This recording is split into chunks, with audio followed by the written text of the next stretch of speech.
Hello, everybody. Welcome to the Red Devil Experience. My name is Eric. How you doing? We have the latest updates surrounding Manchester United.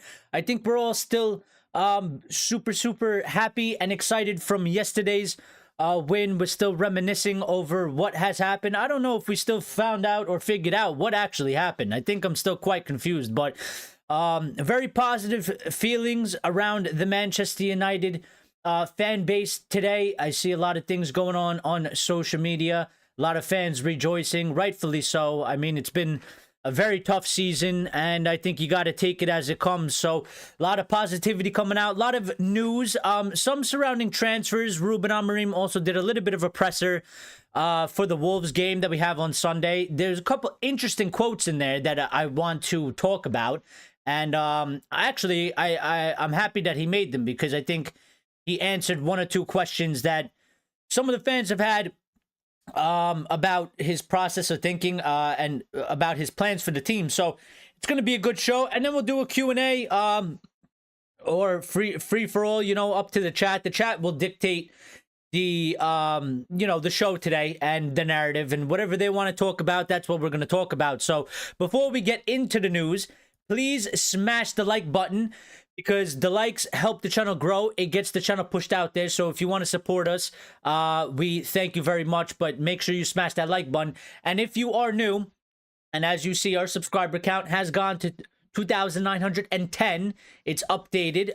We're trying to get to 3,000. So if you want to help us out there, subscribe. Make sure you hit the notification bell icon. We are live weekly, and we are live after every single match. And after the season ends, we'll obviously be doing weekly live shows around the transfer market and the transfer news. So it's gonna be good. It's gonna be an interesting time. But we will start it off with this story that came from Mark Ogden this morning, saying that Manchester United will step up their interest in Southampton midfielder Tyler Dibling if Ruben Amorim's team secures Champions League qualification by winning this season's Europa League.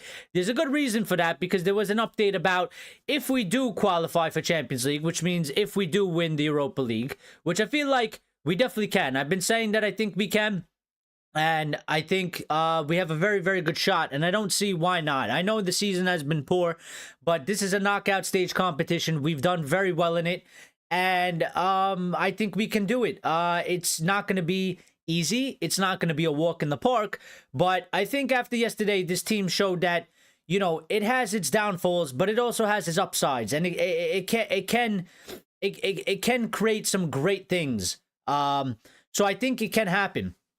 Now, obviously, Tyler Dibling has been one that has been linked to us for, I don't know, a couple months now.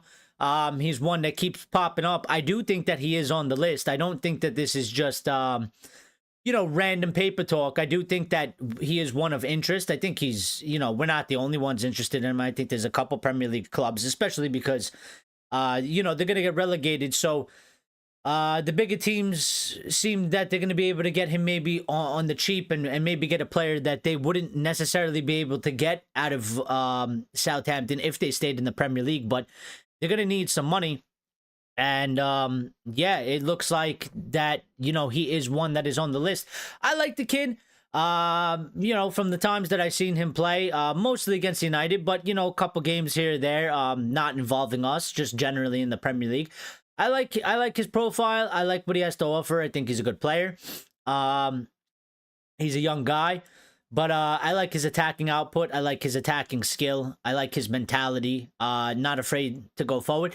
He's a little bit similar to Garnacho in the terms of that he does like to get on the ball. He likes to drive. I don't don't, for the people that dislike Garnacho or his selfishness, don't get carried away. I don't think he has that selfishness in him. He is one that is more so of a creator more than Garnacho in that aspect, in terms of creating chances to get assists and creating chances for his teammates to score goals. So I think he is a good player, and one that we should definitely, if the deal is there and we could get a good price for him, I'll back it. I'm there for it. I think it'd be a good, I think it would be a good transfer for Manchester United.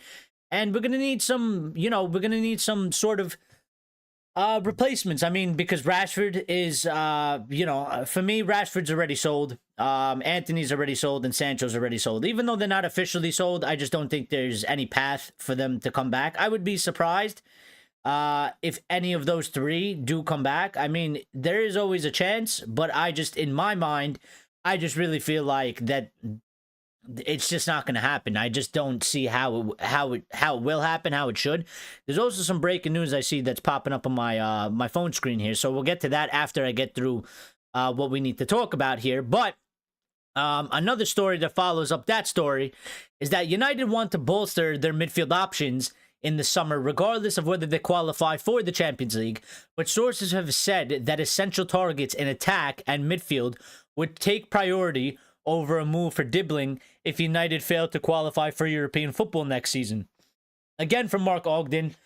And I mean, this sort of makes sense because we're going to get into what the Champions League qualification really means for us. You know, it has, I mean, we all know it has big implications, but the amount of money has been reported, supposedly, that we stand to make or stand to, I guess, lose if we don't qualify and we don't win the Europa League. And if it is the accurate amount of money, it is absolutely massive. Like, obviously, we know it's going to boost our transfer, but the amount that's been quoted today, I think will really... I actually think it really will make or break Ruben Amorim, because I think it would have significant impact on the amount and the quality of players that United are going to be able to get in, regardless of the sales. Because the sales are going to be difficult. The sales are going to be, I'm going to be quite frank, the sales are going to be a pain in the ass, like they always are. I think they are. I think they're going to actually really try to make significant transfer deals based on the sales, not kind of like in previous in previous windows. I think there's going to be a big push for it. But the thing is, you don't want to rely necessarily on the sales. It's good to have a good amount of cash so we can actually move decently quick in the window and kind of compete with the market, and not kind of just be sitting there on our hands waiting for these players to go. Because, you know, number one, the players need to be willing to go, and we have a couple players that are willing to go. But number two, you know, some of these players, they might be holding out for a move. The move might not materialize quick. There might be a lot of negotiation going on between whether it's the two clubs, United and whoever the other club is, or if it's, you know, between the club and the player and their agents and the fees and stuff like that. So those things do tend to get dragged out. And what Manchester United don't need and what Manchester United don't want is to kind of just sit there watching everybody else do business in the transfer window while we're waiting to do sales for transfers. So the impact of winning the Europa League is going to be absolutely huge. And we have an update on it. I have the quoted fee on how much money we stand to make if we do qualify for the Champions League. And that will be on top of whatever money we already have available, which we don't know how much exactly. I still think it should be around 100 million, regardless if, you know, Sir Jim says we were going to go bust. I just don't see any way that it should be lower than that, because I think if it's lower than that, then, you know, we're probably facing, you know, we're probably facing folding the club or administration or something like that. And I don't think we're really near that. I think the fee is coming up in this one. So this is the fee, the quoted fee, and the quoted fee is with Champions League qualification worth at least 80 million to United. The club's ability to compete in the transfer market would be significantly boosted if they win the Europa League on May 21st. So if Manchester United win the Europa League, we stand to make 80 million pounds, which I would hope all of that goes to the transfer budget. I don't know, because I don't know exactly, you know, the ins and outs of all of Manchester United's financial aspects. I don't know if they give us half. I don't know if they give us 3/4 of it and take a fraction of it, or they give us the whole thing. But even so, I mean, 80 million is a significant amount of money on top of what we already have. I mean, I mean, just to think about it, if we have 100 million, you're talking about, let's say we get 50 out of the 80, they take 30 for whatever they need for the club. You're talking about 150 million. That's significant amount. That right off the bat, we can go and go get Cunha and Delap or whoever. We can go and get 2-3 players, or more, because I mean, depending on the deals, we're not spending straight cash.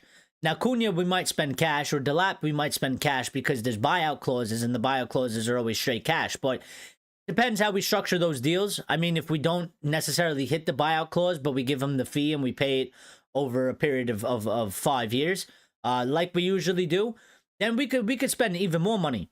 And that's absolutely huge for Ruben Amorim, because he needs players. He needs his players. And I think there are players there to work with, and I think there are some dynamics in the team to work with. But I think that, he needs all the help that he could get, and he needs the best possible situation for him to succeed. We got to try and give him the best possible platform, and he has a hand in it because he's managing, and he's in the coach, so he can help himself. And the players can help him as well. Although some of them, maybe, they're, I mean, I don't think any of them think that they're going to get sold. Maybe a couple of them, obviously, they know that, their contract's not being extended. But I don't think, I think the ones that are there that he might want to sell, I don't think they have any real indication that they'll go. And maybe they're not too focused on that. And I hope not, because they still have a job to do. And Ruben Amorim, he really does need to win this Europa League. I don't want to put too much added extra pressure on him, but he really does need to win this Europa League. It's very, very important. It's been important for Manchester United, but it's super important for him, because I think it will make or break him. I think that, if we don't get this money, the transfer window is going to be one that's going to be a real struggle, and it has the grounds to be very lackluster. And very underwhelming.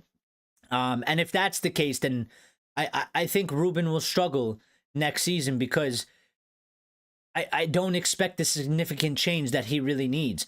And I think it still won't go perfect next season, because again, we have to buy players, we have to add to the squad, there's going to be changes, and when you do these sorts of changes, you have to be very, very lucky for it to kind of click sort of straight away. So they should have a good ground, a good base to start the season. And I mentioned this the other day, but we do need a strong start to the season. The past 2 seasons, the start of our seasons, I think in the first 5 matches, I forget which season it was, but one of the seasons we got 6 points out of 15. No, we got 7 points out of we got 7 points out of 15, and we got 6 points out of 15 in our first 5 matches in the Premier League. That's not good enough. So I think there's a big importance that Ruben starts the season very, very strong, for himself, but I think just for the fans as well, and just maybe the team as a whole. Have that strong start, get some belief going. It could be a real catalyst for the rest of the season. I think it's very important. We've started the past 2 both seasons that have been poor seasons. We've started them off very poor. 6 points out of 15 is a bad start for a team that wants to be that aspires to try and challenge for the top trophies like the Premier League or the Champions League. But even for a team that wants to be in the top 4 or top 6, you can't start the season off with 6 or 7 points out of 15. So I think the most important thing is we need to try and get as many of quality transfers in as quickly as possible. Make sure they're there for preseason. Don't get them in so late. I think there's always going to be a player or two that does join late, because the window is open once the season starts. So there's always room for a player to come in late. But the majority of the signings, it's very important that we get them in early, so they hit the preseason, they're ready, they get they get a little bit more of the team chemistry, and they're good to go with the squad. So Lyle is in here. What's up, Lyle? Just talking about we have this story saying that, you know, if United do qualify for the Champions League, we stand to make 80 million. And that's on top of, you know, whatever budget is available for Ruben Amorim, which obviously we don't know. It's all guesswork. You could guess 50, you could guess 60, 80, 90, 100. But yeah, I'm just talking about, you know, the significance of this and how important it is for Ruben next season to kind of have this transfer money available. But even for United to navigate the transfer window, it is important. So, because the quicker we can get in players, the better players that we can get. Obviously, they're going to cost a little bit more money, so the money is involved in that as well. But the quicker and more quality players we can get in, the better or the smoother it should go for Ruben. So they could be there in preseason.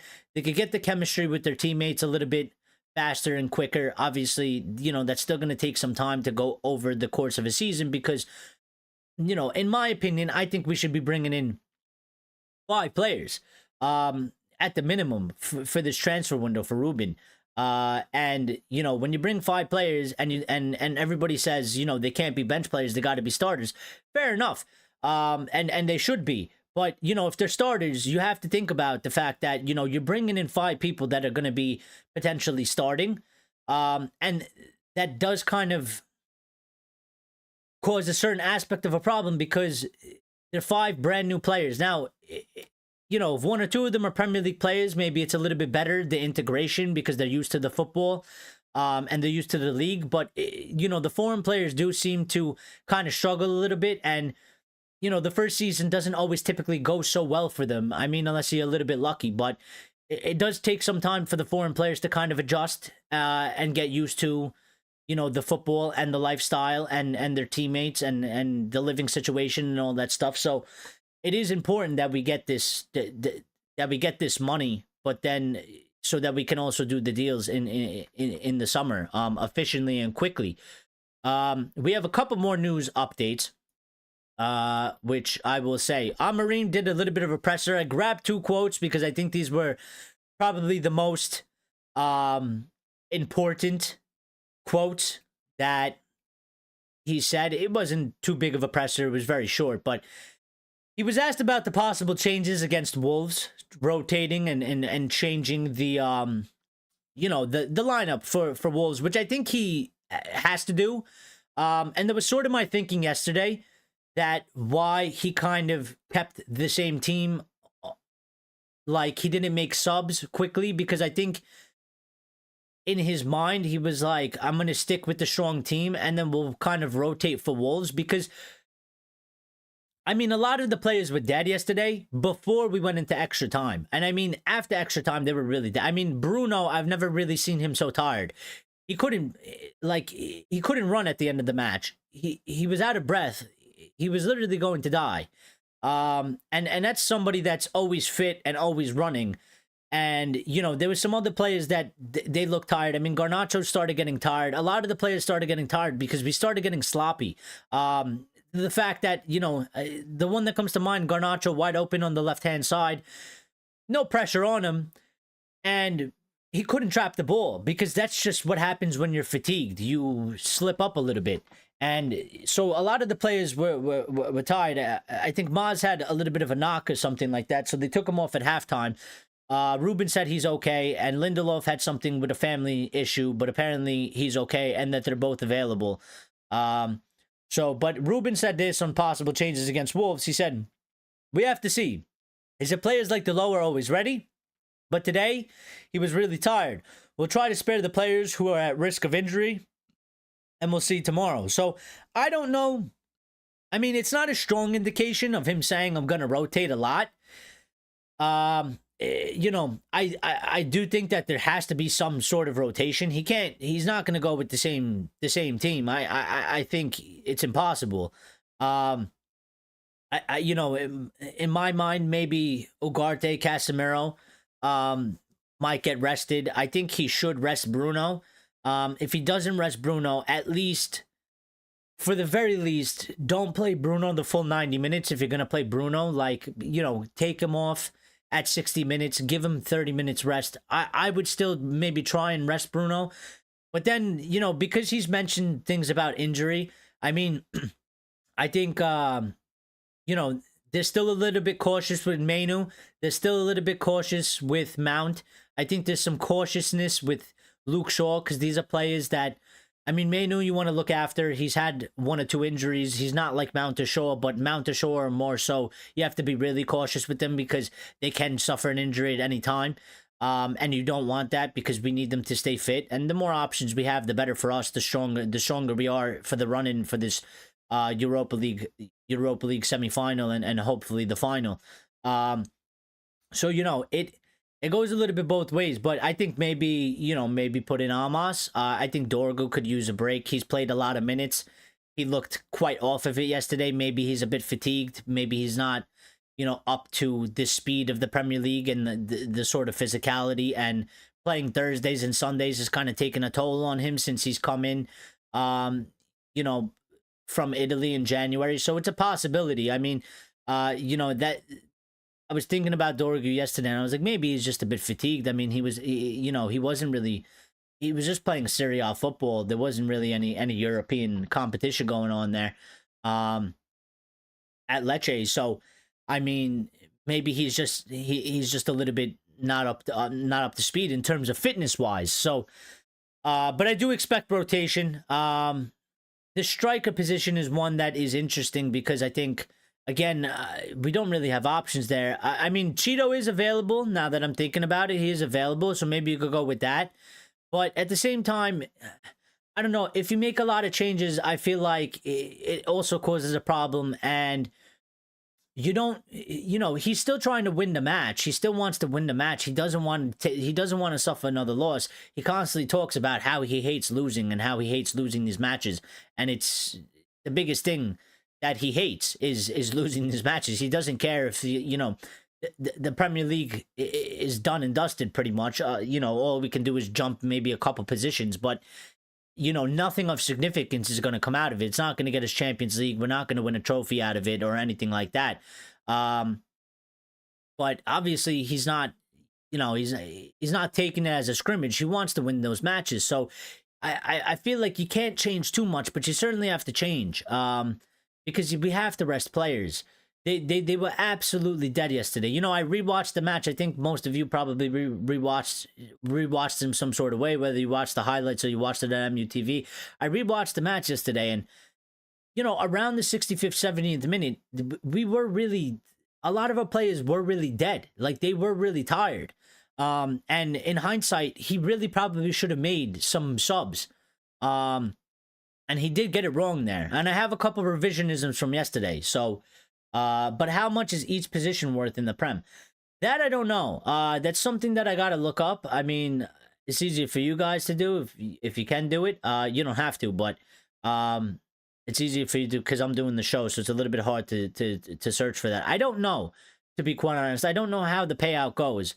I know that there is a difference, obviously, when you finish in certain positions. That also has an impact, and that also is important. But obviously, the big prize is this, because we were just talking about this lines before you came in. If we do win the Europa League, we stand to make 80 million. Maybe it's like 1 million. I don't think it's that significant, considering, like, if we're 14th, if we finish 12th, I don't think the money is that significant. Obviously, the money from 14th to 4th place is quite significant, or even 5th to 6th is much more significant than, from where we stand, because I don't think we're going to be able to move much up the table at this point. We had a chance at one point, but I think it's quite out of our hands now. But we stand to make 80 million if we win the Europa League, plus on top of whatever we have as a transfer budget for Ruben already. So that's the big cheese, that's the big prize. But obviously, Ruben being Ruben, and him being, himself, he doesn't want to lose these matches anyway. So, Lyle said he caught the MUTV repeat, so did I. The commentary on there is so damn biased. I was gonna say that. I was watching it yesterday, and I was laughing the whole time, because I was like, the difference between when you have just like when you watch it on like TNT Sports or Sky Sports, or in America, NBC Sports or whatever, like the commentators, and mostly they're not United fans or United players anyway, ex-players.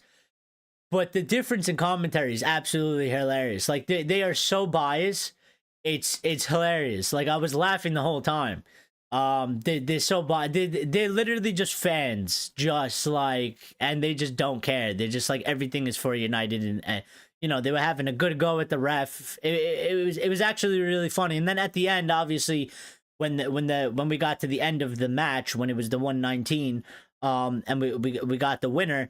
I mean, the explosion of commentary, screaming. I mean, the one guy, he couldn't even commentate anymore. He couldn't even speak. The other guy had to take over on MUTV and talk for him because they both lost their voices. They were both going crazy. So, Axe Lord has joined us as well and says, guess who's eating? I assume it's you. I just ate before the show. Obviously, you see, I went and got a haircut. That's why the show is a little bit late, because I ran a little bit late. The haircut took a little bit longer than I expected, and then I had to eat something before I came on because I couldn't go another, hour and a half without eating. So Lyle said he was crying.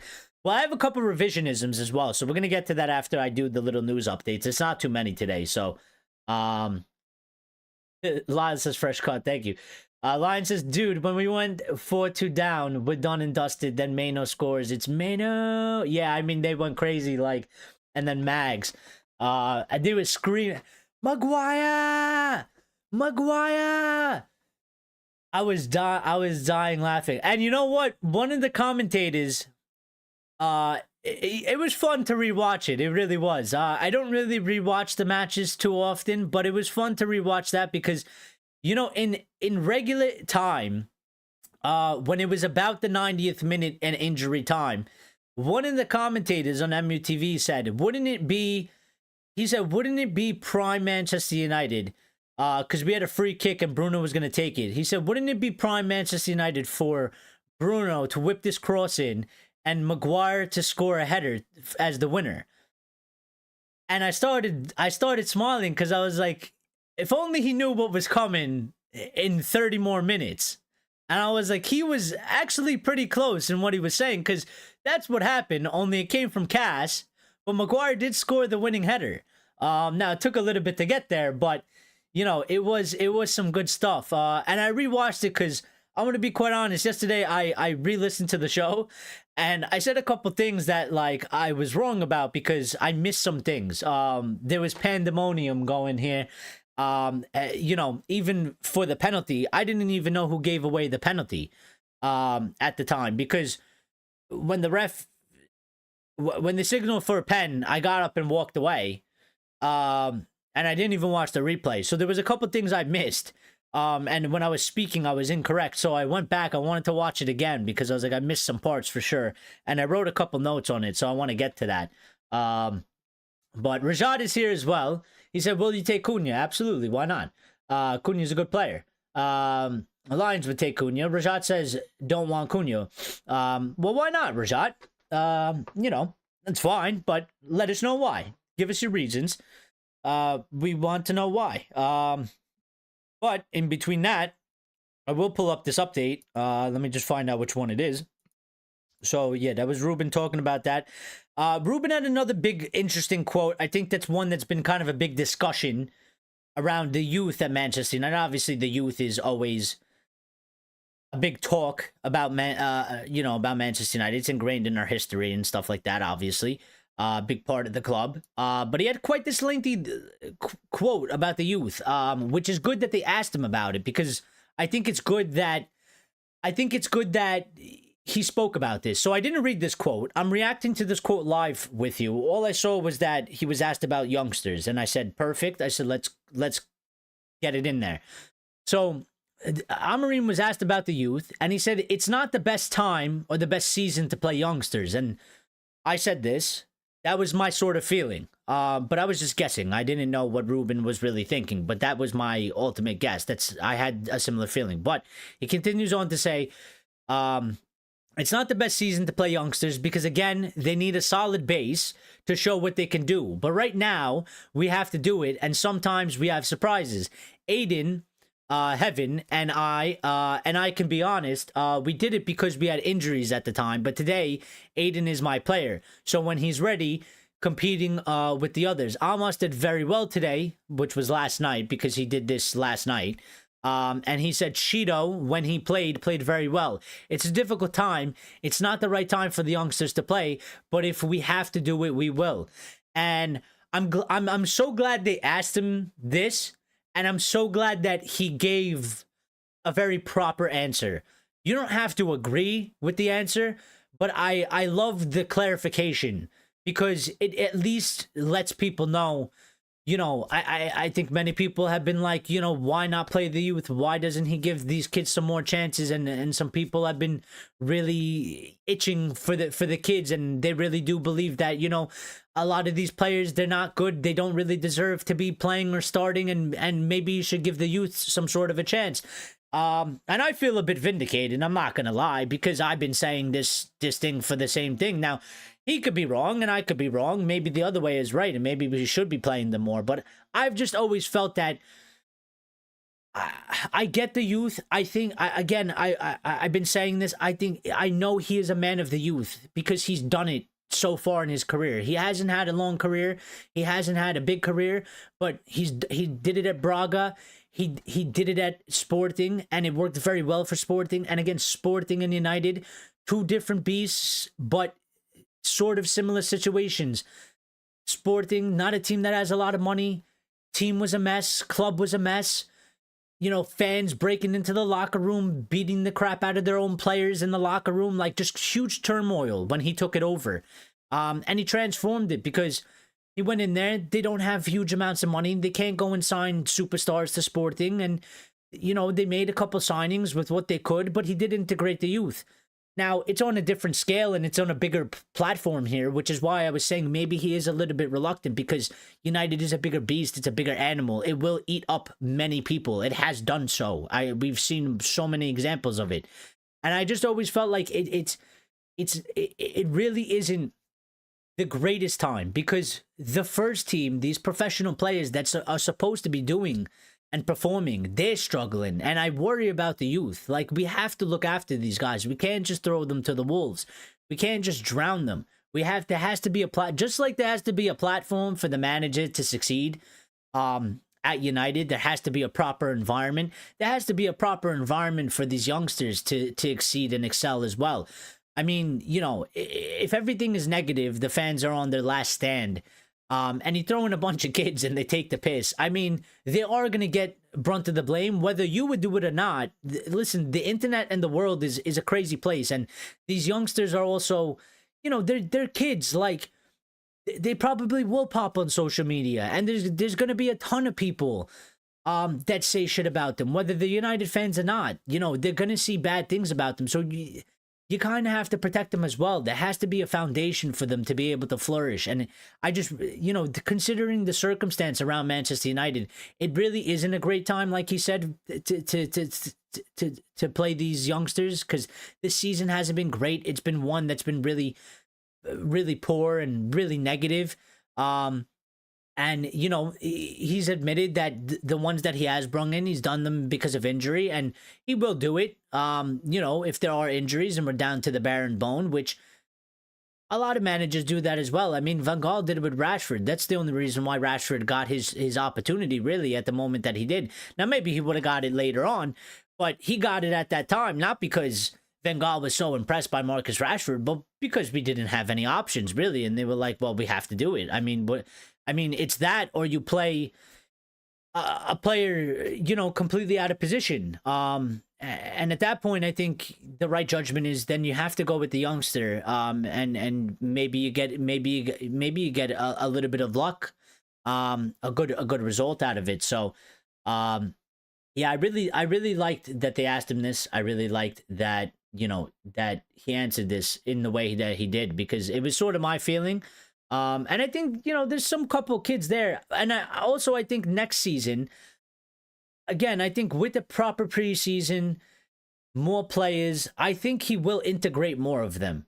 But this season has really been a mess. I mean, I cannot stress enough. The guy coming in November and just changing the entire identity of how we play football and trying to get the first team, and these these first team players to really understand, and they struggled to play it, and it's been a really bad season in the Premier League. It just never felt right to really try and force these players, these kids into it. But I think if you can sort of manage it like he's done, I mean, you know, listen, Heaven's there. He did it because of injury, but Heaven did what Heaven did, and now he's there, and he trusts Heaven. So that's a positive there. And Almas has come in, and he's again, like I said yesterday, he's in and around. He's up next, really. I mean, he's making the squad. He's getting some more minutes. He's taking his chances well. So little by little, we got to be. We need to find patience at times. When it seems like there isn't any patience left, because patience is important.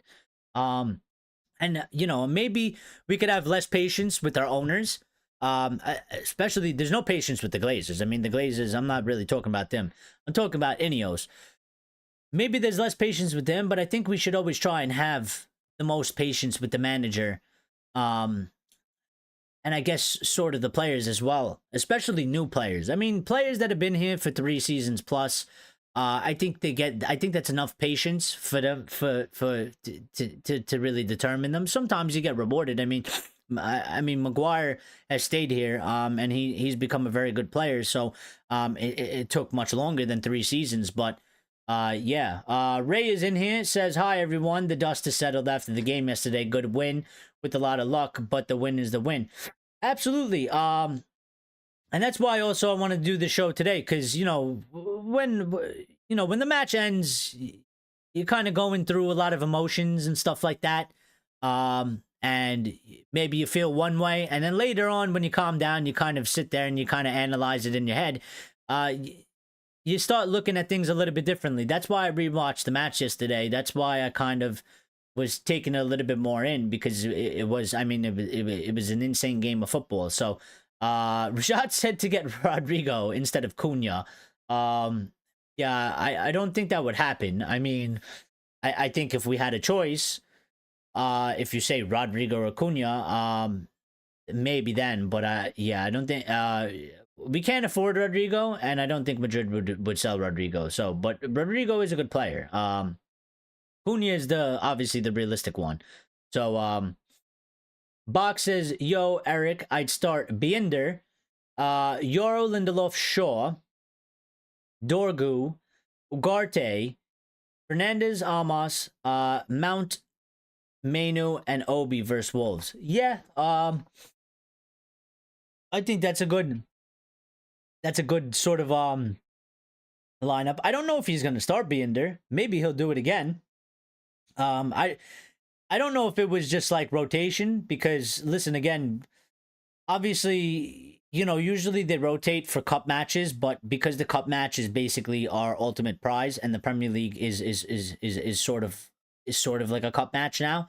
I know that sounds bad, but it kind of is, I don't know if that was he dropped Onana to kind of send him a little bit of a message, like step it up. Although it didn't go that well with Binder anyway, because he kind of effed it up.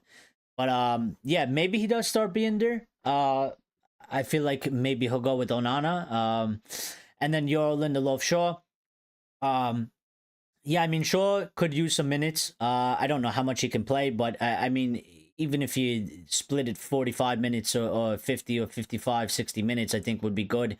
And then give another player, a run out there. I think we should look a little bit after Maz. And Euro, young guy. I would start Euro at that point, I guess. But I wouldn't play him the whole match. I would end up subbing him off, because he was a guy that played 120 minutes as well, and it's a quick turnaround. I mean, the match ended yesterday. We're here today. We play in 2 days' time, so it is a very quick turnaround. So and maybe even Dorgu. He looked exhausted. I think Dorgu was fatigued yesterday. I think he's played a lot of minutes, and I don't think he's up to I don't think he's up to the speed really, because it's late in the season and a lot of people are much more fit. And playing the Premier League football is exhausting. It takes a lot out. So, it's not my birthday. Who said it was my birthday? Rajat, why you say happy birthday? It's not my birthday. Who told you it was my birthday? It's not my birthday. um, or is it a different Eric? I don't know. Now you're confusing me, Rajat. Rajat's confusing me.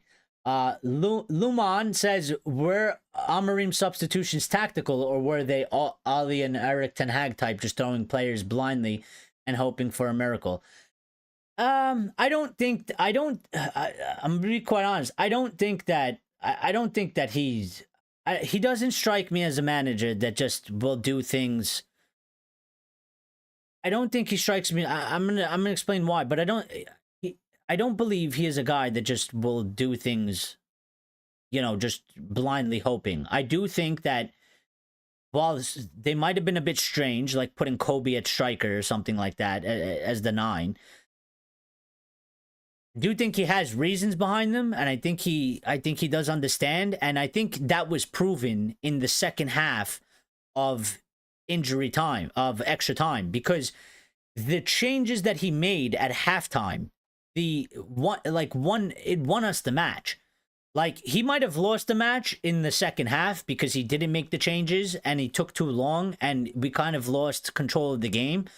But the tactical adjustment that he made in the second half at halftime at extra time won us the match. Throwing Maguire up as striker and switching Manu to the 10 and pushing Cass a little bit more forward and explaining this to them. I mean, if you watched it back or if you caught it, when halftime at extra time happened, he grabbed the tactics board. He has a tactic boards with the little magnets and stuff, and he put it on the floor, and all the players got around, and he started playing around with it. He positioned them in that manner. He knew what he wanted, and it's not the first time he's thrown Maguire up top like that. So I don't think he was just winging it. I think it's something that he has that's pre-planned in case of emergencies or something like that. Obviously, it's not something that, it's not his plan A, but it's more of like a plan B, plan C if things go to shit. But I don't think it's just something that he just came up with on the spot there. I think this was something that they kind of were thinking. And it was good tactical adjustments because Manu scored the goal to tie it in the 10. Cass got the 2 assists going up more forward, and we know that he's the better ball playing defensive mid, obviously better than Ugarte. And Maguire got the winning goal off the header. So, it worked, what he did. And yeah, it was a little bit of luck that we managed to score 3 goals in. I mean, we scored 3 goals in 7 minutes. But the team never gave up. And that was something that I wanted to talk about as well. So, Ray says the players was tired, but they took a long time for him to change. No, they were tired. I did say this before you came in, Ray. Like, when I rewatched it, when we were at the 70th minute, I think it was it was still 2-0 us, 2-0 us. And I was watching some of the players and they were tired. Like, there was a lot of them, and that's why we kind of lost momentum, because they freshened up, we didn't. And he should have made some changes, because we were clearly exhausted. So it didn't help in that aspect. And then especially at 2-2, but then it's a hard decision, because it's like, well, now we've given it up, and now it's like you're making changes from a losing position, which you never really want to do. So, it was like I should have made them before, but now if I do it, it's almost like I'm reacting because we've given up 2. So, but the tactical adjustments for the second half of extra time, I mean, won us the game. So he kind of saved himself there. That's why I gave him a 6 yesterday, because I think, the tactics to start the match and the lineup was what we expected, and it was good. And we you know, to be fair, we won 3 out of the 4 halves in a 2-leg tie. We won 3 out of the 4. They only won 1. It should have never been that close. The first match shouldn't have ended the way it ended because Onana shouldn't have made those mistakes. So it shouldn't have been like that. And in the other game, I mean, Ruben could have made some changes or should have made some changes so that, you know, we didn't die off. But also, you know, I expected the team and the players, you're at home, you're up 2-0, you're clearly the better team. You should be able to hold on to that lead. And the fact that we had chances to kill the game. I mean, Garnacho had to score that goal. And if he didn't score that goal, he should have laid it off to Bruno. But that situation there had to be a goal, one way or the other. Whether Garnacho put it in the net or he laid it off to Bruno, because Bruno was open and it was a tap-in. And I think Bruno would have scored it if he passed it to Bruno. But, you know, and that, for me, probably would have killed the game. I don't think they would have came back. And maybe we would have got some subs at that point as well. So, but yeah.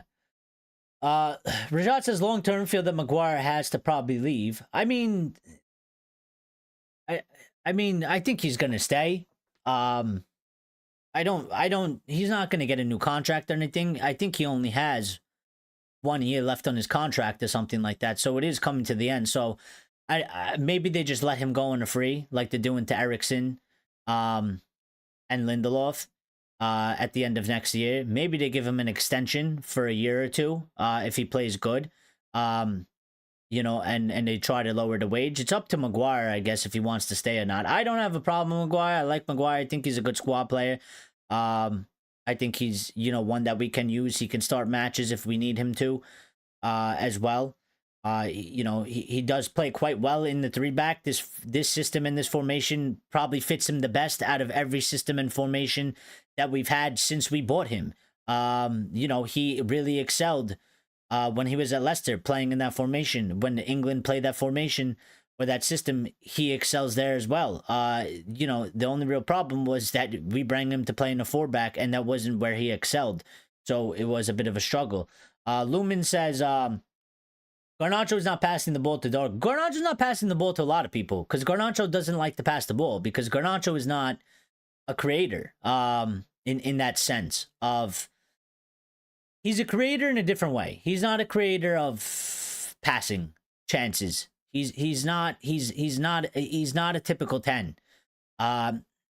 He creates in different ways because he creates by dribbling and cutting inside and sort of, you know, getting in and around the box area.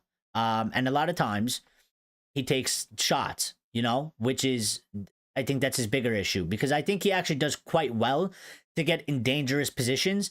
I think he does quite well to make the defense, the opposition defense nervous, because he is quite threatening in that aspect, in the attacking aspect. But he needs to pass the ball more.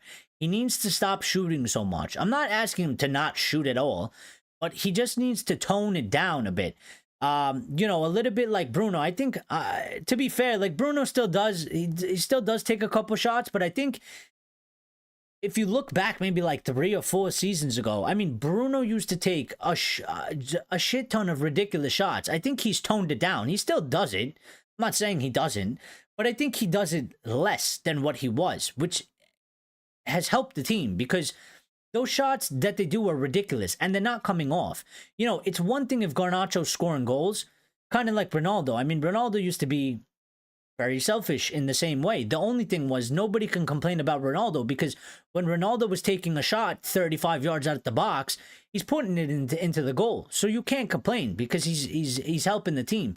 But it's not coming off for Garnacho. He's not scoring. He's not scoring off those chances where he needs to pass it. And he's not scoring when he had that chance yesterday. I mean, he did brilliant. He cut up the defender. He put him on his ass. And you got to score that. That is the chance that you need to score. Not the ridiculous shots from the ridiculous angles.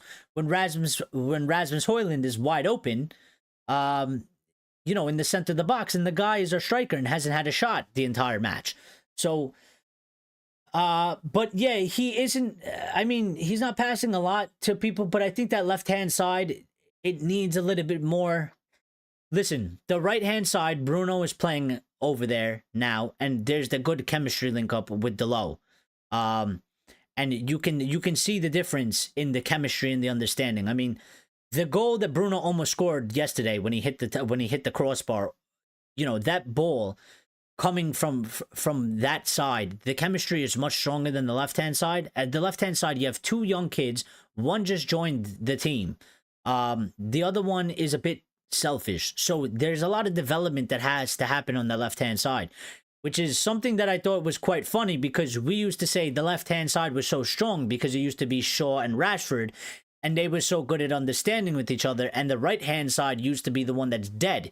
It's now kind of flipped, where the right-hand side, I'm looking at it as the much stronger link and chemistry. The left-hand side is the one that needs work now.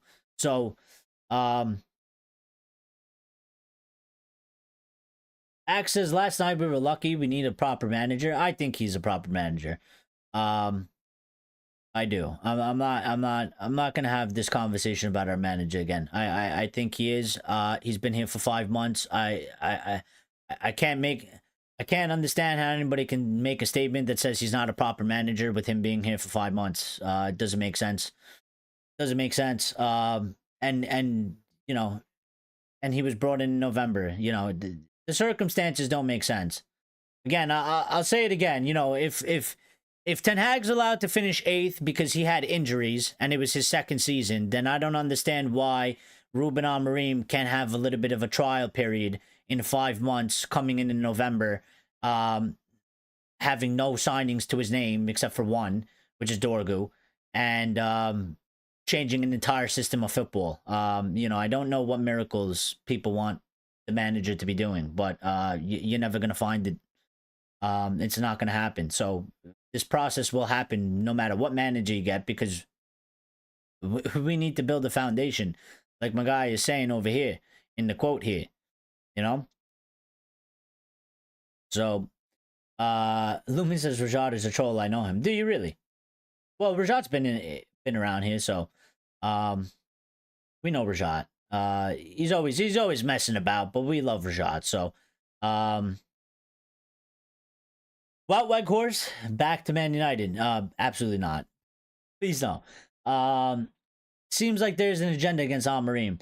Well, I don't know what it is. I don't know. I don't know if people just can't handle going through the pain. I don't know. Maybe they just don't genuinely like him. I mean, fair play, but I always reserve my judgment. Again, I said it last night. I say it again. I always give every manager. I wasn't too keen on making Ole Gunnar Solskjaer the manager, but they gave it to him, and I gave him about 3 seasons. Show me what you got. Show me what you got. I don't have the answers. I'm not, I can't tell you Amorim will succeed or he will fail. I just don't operate like that. I think it's, to say one way or the other, just you don't have the facts, and you don't know what's going to happen in the future. So you can't 100% ever say. So I just go along for the ride. Pretty much it, Stop calling fans having agendas. Fans only want... No. Well, listen, some fans do have agendas, and I'll tell you why. Because the people that have agendas, they won't...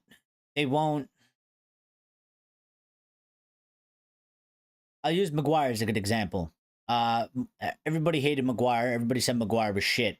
Everybody wrote off Harry Maguire. Now, you will find people online somewhere that... Listen, you don't have to rate Maguire. You don't have to say he's a great center-back. But when he plays good and has a good game, you have to be able to give the guy praise. There's people out there that, even if Maguire has an 8 out of 10 match, they will say Maguire is shit and he needs to be sold. So when they do good, they can't even praise them, and it's because they've made this stake in the sand a long time ago that they deem this player isn't good, and when the player turns it around, they have to double down because that means they're wrong, and they can't admit that they're wrong. And that's just people out there. So you will find people out there, and now some people do it for clicks and interaction and stuff like that or whatever. It's the internet. But there are people that are like that out there. They will not go back. I don't think a majority of fans are like that. I think it's, you know, a minority of people, but I do think that those people certainly definitely exist, for sure. So, Lumen says, is the double pivot of Casemiro and Ugarte the likely partnership for the remaining Premier League and Europa games? Probably. I think so. Considering how the squad is kind of looking right now, I think. I mean, we might switch it around here and there, but I think the strongest partnership, considering that we do have defensive issues. I mean, yesterday was defensive lapses, and we we haven't been so strong in defense. It's a problem. I mean, all the goals that we conceded yesterday, they were all because of poor defensive playing. I mean, they were all defensive errors, every single one of them. The penalty, you know, the goals, all the goals, defensive lapses, whether it's from one player or a couple players involved in the play. You know, the defense was really exposed. It's been a little bit exposed. And I think that double pivot of Cass and Ugarte probably stops us from being even more exposed. It is quite defensive. I don't think he actually normally probably wants that. I think he probably wants a balance of one defensive and one a little bit more creative. But considering that we seem a bit weak on the defensive side and we are leaking some goals, I think that's probably the best option. And Cass is playing quite good, and Ugarte is playing quite good, and they're playing quite good to each other, with each other. And I think with Xerxes out, with Mano and Mount, I think Mano, obviously where he put him yesterday, he put him much forward, more forward. I think he's going to look to probably play him around there because we need some more options in that area. And it's a little bit of a problem because we only have Rasmus now as striker. I mean, in the Premier League, we can play Cheeto, so that's a positive. But for the Europa League, there's only Rasmus. So, you know, we're going to have to do a little bit of a mixy-matchy type of thing. Fans forgetting Maguire's defending flaws for his header. I mean, yeah, but, you know, sometimes it overshadows. You know, I think you can always make that argument, but listen, he scored a very, very important goal yesterday. He scored as the winner. So sometimes that takes more importance, especially because of the significance and stuff like that. I have subbed and liked. Thank you very much, Lumen. I appreciate it. Good to have you here as well. Glad you're involved in the chat.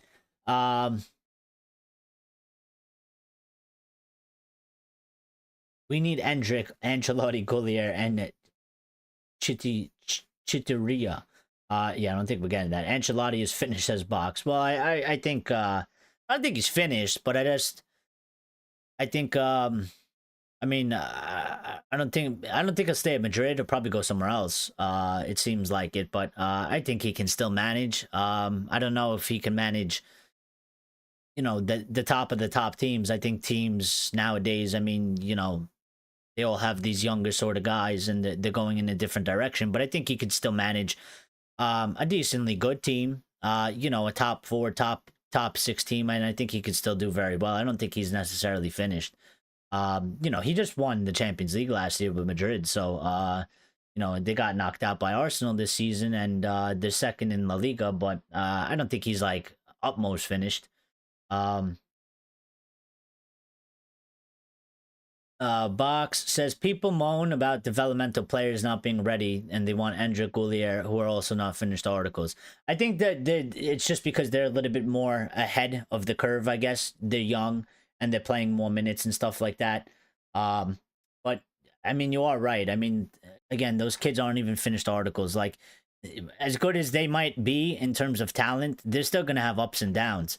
You know, look at Lamine Yamal. He's gone a bit quiet. Not that he's having a bad season or anything, or that he's a bad player, but he's gone a bit quiet because this is what happens when you have kids. They're nowhere near the finished article. They're going to have ups and downs. So, Temizgin says United, he wants Gyökeres, Kirkes, Ederson, Nico Williams to United is better for next year. He's been saying that for like almost every show now. I don't know, you know, the news around Gyökeres has quieted it down significantly. Kirkes hasn't been mentioned, and I don't think we're kind of looking in that area right now. Edison has been one that's been linked with us. I think last week or 2 weeks ago they mentioned him again. So possibility there. And I don't think Nico Williams will be coming, but you know, obviously when the season ends and we know where we stand in terms of Champions League football, you know, if we're in there or not and we have the money, obviously then, you know, stuff is going to happen. So Lyle says Amorim mentioned that that Premier League he will be taking risks on the academy with the Europa League being the focus. I mean, yeah, well, I mean, you can do that. Might as well.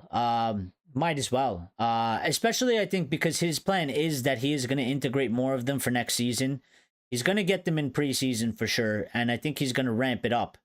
And I think that's what he really wants. I think he wants a proper preseason with these players in there. And I think he's going to have a plan sorted for that. So you might as well you might as well start it now in that aspect, at least for the Premier League. Rotate some players, rest them, get them some minutes, get them some experience. You know, it's valuable. We still have to try and win the match. We can't make too many. We can't field the whole team. Maybe we still win somehow, but you know, I think it's a bit of a stretch in that aspect. But yeah.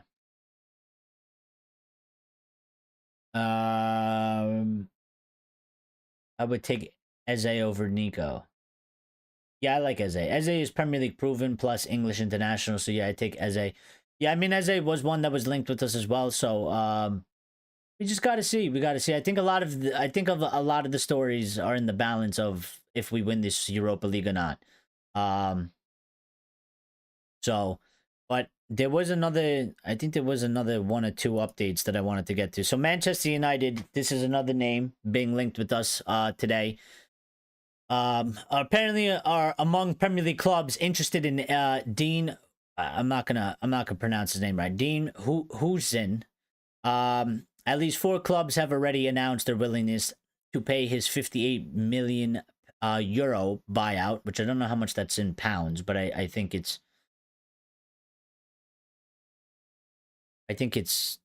pounds is lower, is it not? So what is that, like 45 million or something like that?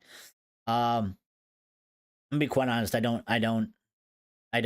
haven't really paid attention to this guy, so I don't know if he's actually worth any of that money. But yeah, I mean, another name being linked to us, and we are sort of being linked to a little bit more. I guess you would say local. We are looking at some players from the Prem, I think, which is good because we need integration of that. We can't just keep getting foreign players. Not that there's nothing wrong. Not that there's anything wrong with foreign players, but we do need a mixture, and I think it does help to balance out the squad if we have some players that already are used to playing Premier League football and stuff like that. And many teams have done that before as well.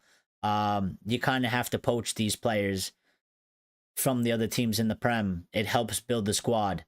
Lion says he's had a solid season. All right. Well, listen, you know, I put my trust in their hands. They gotta get the right players. That's their job. That's what they're there for, right? They're there to scout and make the correct decisions. So, you know, I like the players that we're being linked to. I think it's a change from what we used to be linked to. Some old washed players, that are no good and are overpriced and with super high wages, and you know, players that you don't really want at United. You know, these guys young, some of them good, decent Premier League experience. It's definitely a shift, so it's definitely encouraging. You know, it could still fail, but it could work as well. So another player with Prem experience, and this is what I'm saying. We do need a couple of them. We seem to be targeting them. So I mean, Cunha, Dibbling, this guy, Eze. You know, that's just 4 off the bat, off of the top of my head. I'm sure there's a couple more out there. I think there was one about Semenyo actually, which he should be here if I put it in. So Manchester United are believed to be current frontrunners in the race to sign Antoine Semenyo. Amorim is thought to be a big admirer of him and has ideas about how to deploy him in a new look United attack next season, which I think is definitely coming. The attack is definitely going to get revamped one way or another.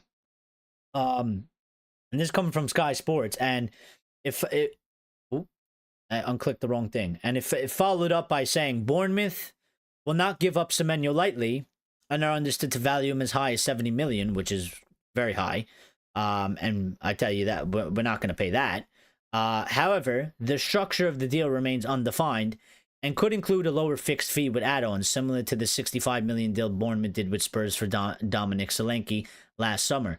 Now, if we win the Europa League, we can actually do deals like this, and we could probably do quite a number of them. If we don't win the Europa League, I think we're probably priced out of this unless we make some concessions in some other areas, which I don't think they're willing to do. So the Europa League, if we win it, we'll get 80 million from it, plus whatever we already have. So if you say we have 80, that's 160. 160, you do 5 deals, you spread all the payments over 5 years. We're able to do all those transfers without even selling a player. So, you know, it's gonna have a big impact. I like the guy. I 70 million is quite high. Obviously, there's the Premier League tax and stuff, and you know, Bournemouth are trying to get the utmost money. There's quite some interest, and I think he's had a pretty good season. I like the player. I think he's a good player. But I would try to get that. I think our cap should be no more than 60. 60 should be our utmost highest for any player. It doesn't even matter. It should be a rounded off kind of thing. Sort of to like what City did. I mean, they kind of broke it after a certain point, but for a lot of the players that they signed, it was 60 and under. And that allowed them to get quality players, but a good amount of players without going crazy. But then they also have 115, so you never know. Grace is here. Hi, Grace. How you doing? How's everything? How you feeling? Hope you're good. Glad you joined us. What's the chat saying? Not sure why he's wearing gloves with the short sleeve shirt though.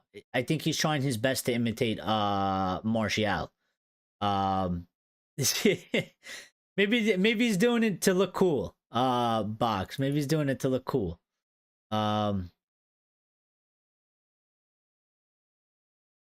Oliver Buscagli is free. I mean, if he's free, then go get him. I mean, you know, there's no issue there. If he's free, just go get him. I mean, we don't have to worry about that, right? I don't know. DM Sir Jim Lions. Send him a message. You know, I'll probably take it into account. Axe says we need good tactics and we need to hold the midfield. It won't be so easy against the Pineapple Brothers up next. Well, we do.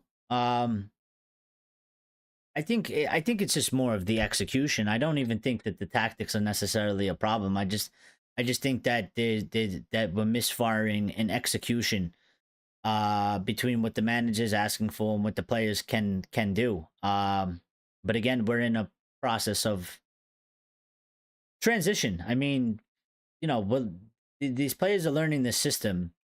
They need more time. You know, 5 months is 5 months, but they need more time. And some of them can't. Some of them can't do it. Some of them have shown that they have qualities to do so.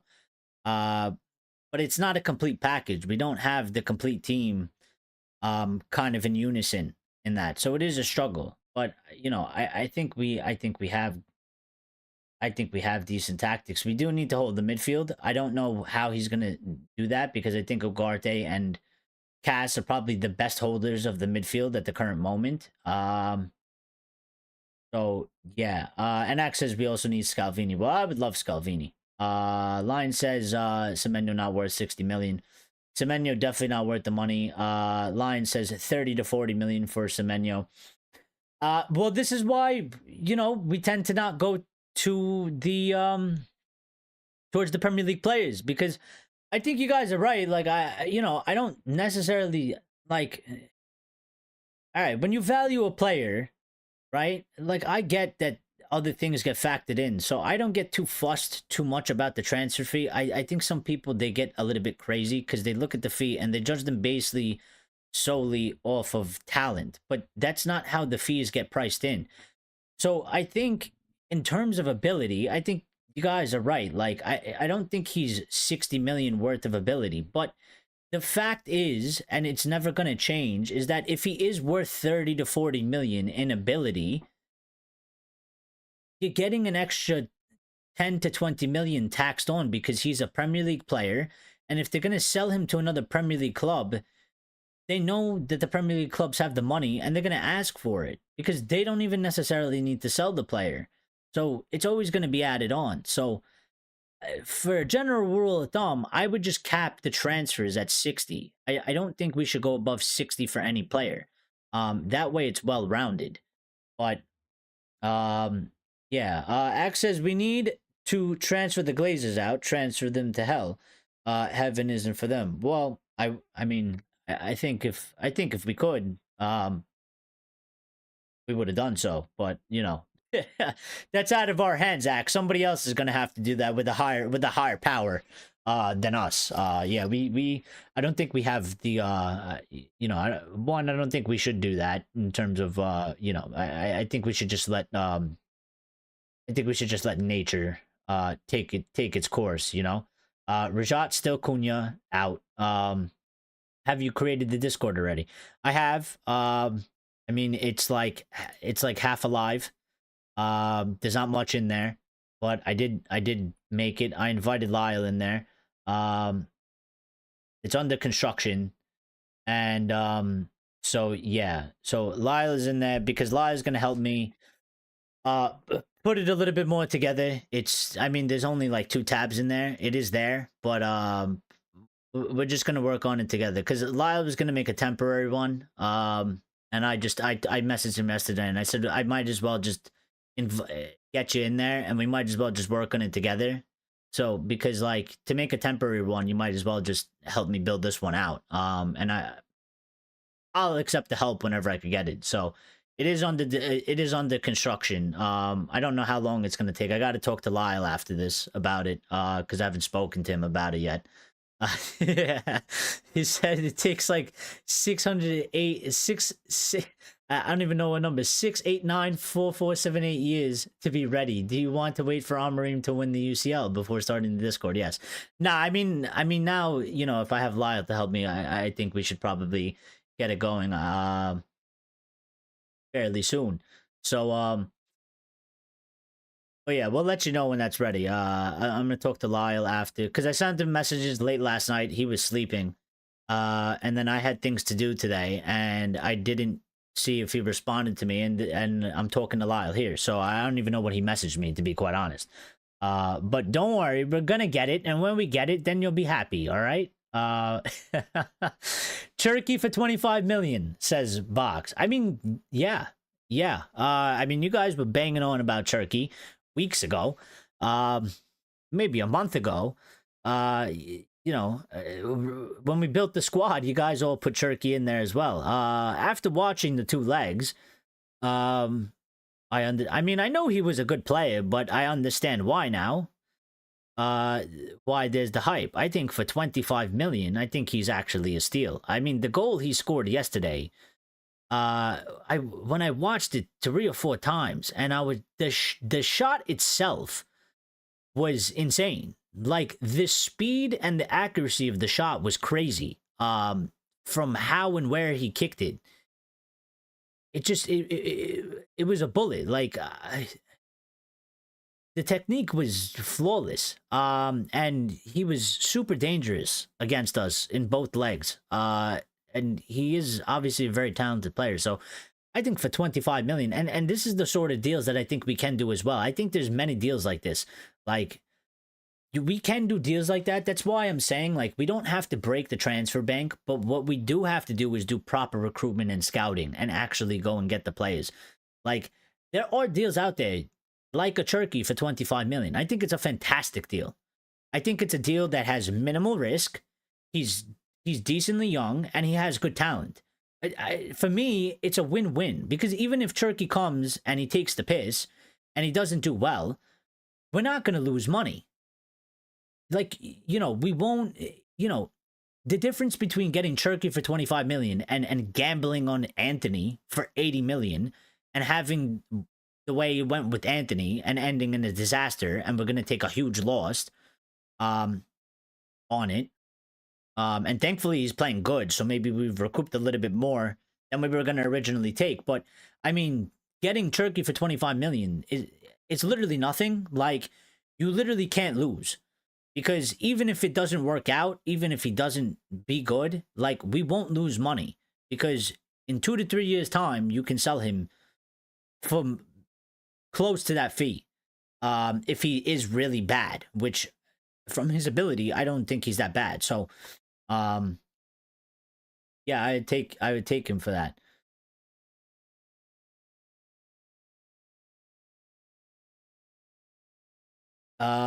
We need Yildiz. I like Yildiz as well. That's a player that I think would fit would fit the 10 very well.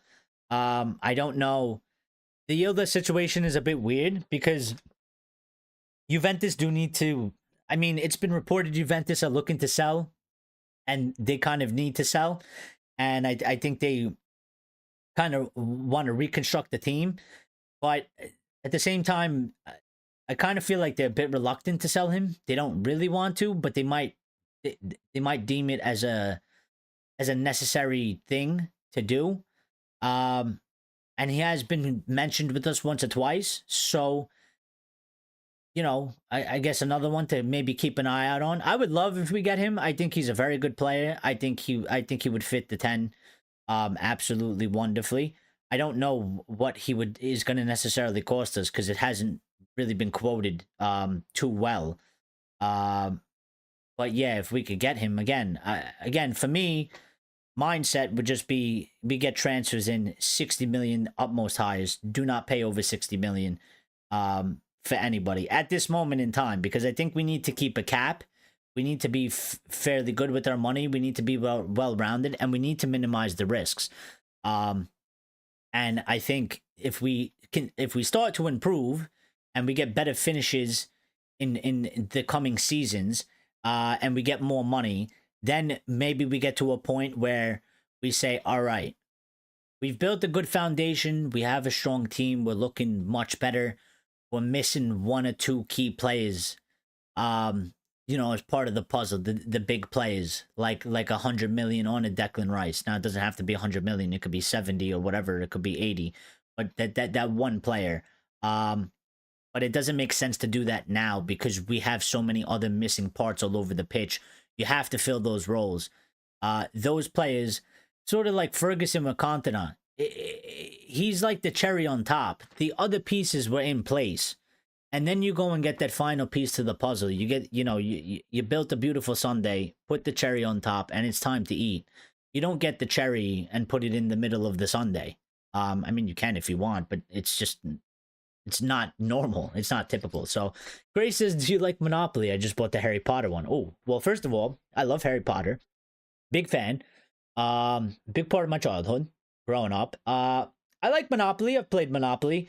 It can be a game that you have to have patience for the Monopoly. It can be a very frustrating game, and more often than not so, you know, 3 hours into Monopoly, you want to just flip the entire table and just, you know, go do something else. So, but if you win, then obviously you always enjoy it because you get to gloat and, you know, you're the winner. But yeah, you know, I've played Monopoly here and there in my time. I'll play it. I like it. And Harry Potter, big fan of Harry Potter. So, they have a Harry Potter one. That's cool. That's cool. Tomorrow is Easter in here. Tomorrow. Oh, Saturday. Oh, are you that far ahead of me? I don't know. Um, but Sunday is Easter. Turkey will cost peanuts, but we'll need to beat competition on wages. Well, yeah, that's another problem too, right? So we obviously we gotta keep the wages low, so we can't go crazy. But maybe not so, because I mean, listen, I know we're not the United of the Ferguson era, but we're still United, and we do still have some sort of pull. Um, we still have this kind of we still kind of have this sort of aura around us. You know what I mean? Like, so it could benefit us. I mean, if he really likes Manchester United and he respects the club and loves the club, he might not demand such high wages, or we might just be in pole position, and that way we don't really have to compete with the other wages of the other teams. I'm sorry that I'm not looking at the camera. I'm checking something on my phone because something's popping up. Monopoly. Line says Monopoly Stone is amazing. Axe. Wait, hold on. I skipped a couple things. Turkey reminds me of another former Lyon player, Fakir, when he broke through. Yeah, Fakir was one. Yeah, he was pretty decent, that guy too. Axe says, have you seen that Fofana last night? Why can't we scout players like that? Who the hell is in charge of talent scouting? Well, I think we do scout these players. Because I'm going to be quite honest, we scout all over the world. In fact, our scouting network is probably overbloated. I think we have. It's been reported the amount of scouts that we have is actually, when you compare it to the other big clubs, it's actually it's maybe double to almost triple the size. So, they used to report that our scouting network is actually quite bloated. We have too many scouts, which can also be an issue. I mean, too much of one thing is never good, no matter what it is.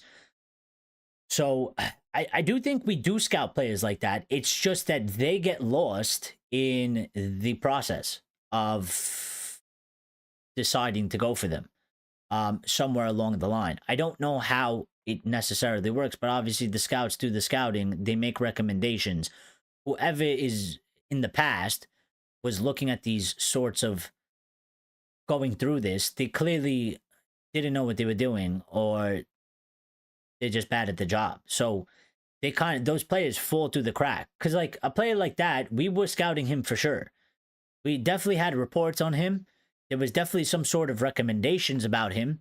But whoever takes the recommendations and then either approves or rejects them, they obviously didn't know what they were doing. So, but we have Wilcox and Vavel, and there's Barada now. So I think those things are different. But, we're 1 year into that. We've had one transfer window. We're going to have one summer window. We've had two, but one is January.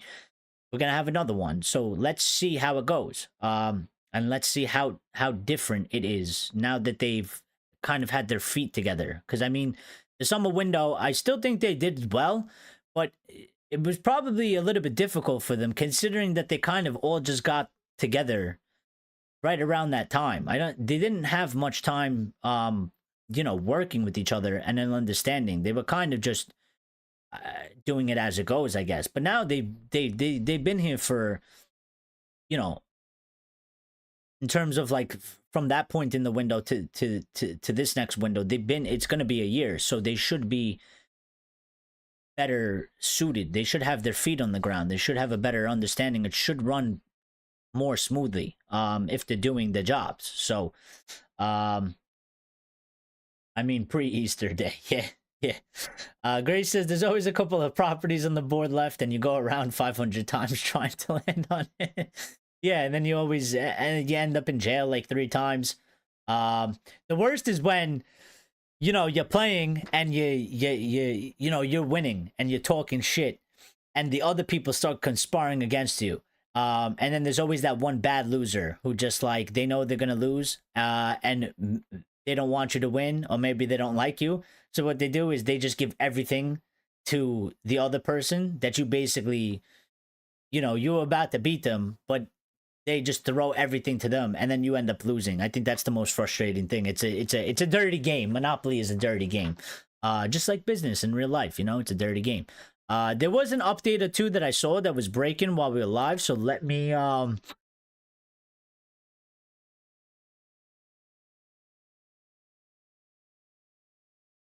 Okay, cool. Yeah, there's strange people on the internet, man.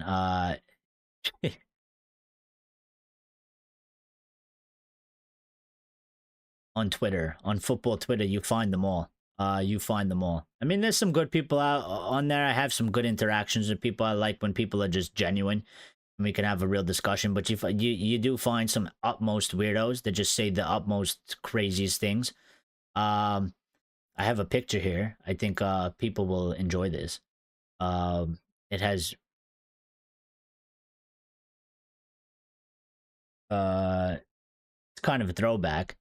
I'll pop that on the screen in a second, but I wanted to find that piece of news went that broke when we went live.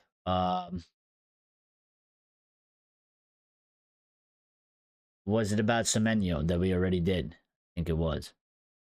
I think it was about Semenyo. So yeah, the aggregator's just reposting that Semenyo 70 million pounds. The structure of the deal remains identified and could include a lower fixed fee with add-ons. I mean, listen, if you get it 55 with add-ons, incentive based in terms of performing, and that's what they deem is good, then I guess go for it. If that's what they're gonna do. I mean, he is a Premier League proven player. I actually like him. I think he is actually good. How old is he though?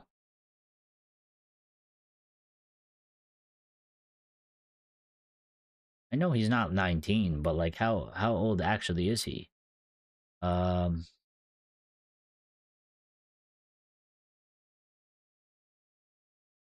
was born in 2000. He's 25. He's 25. Yeah, decent age. Well-rounded player in that sense. He has, what's he done so far this season? We'll just look up his profile a little bit. Yeah, see on transfer market now. Transfer market, you got to take it with a grain of salt when it comes to the transfer fees, because they're not always accurate. But they value him at 35 million euros, which is what you guys were saying. But it's crazy because Bournemouth, they pay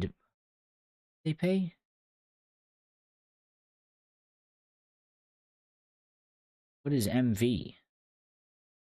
They paid 10.25 million for him. So I mean, they're asking for 70. They want a 60 million. They paid 10.25 million euros. They want like 50, 60 million profit. Yeah, he has 31 matches in the Prem. He has 8 goals, 5 assists. And for the season, 36 matches in total, 10 goals, 6 assists. So 16 GA in 36 matches, which is okay. It's good. Like, it's not like, exceptional. But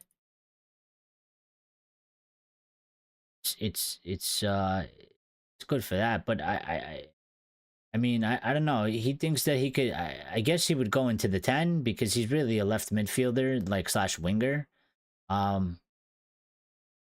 So maybe he would play him in that 10 because the 10s do, or the 10s are sort of going out wide at this current moment in time. So, yeah,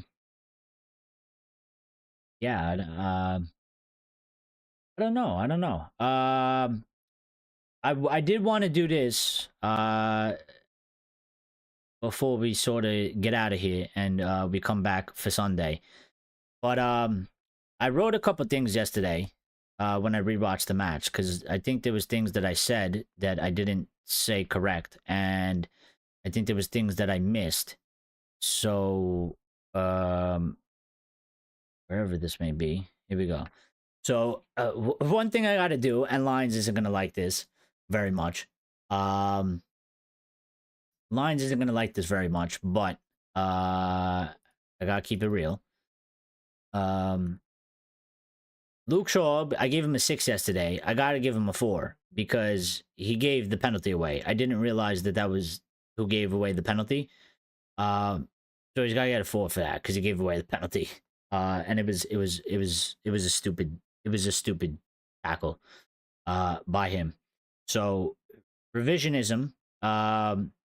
Shaw goes from a 6 to a 4 yesterday. I gave him a 6.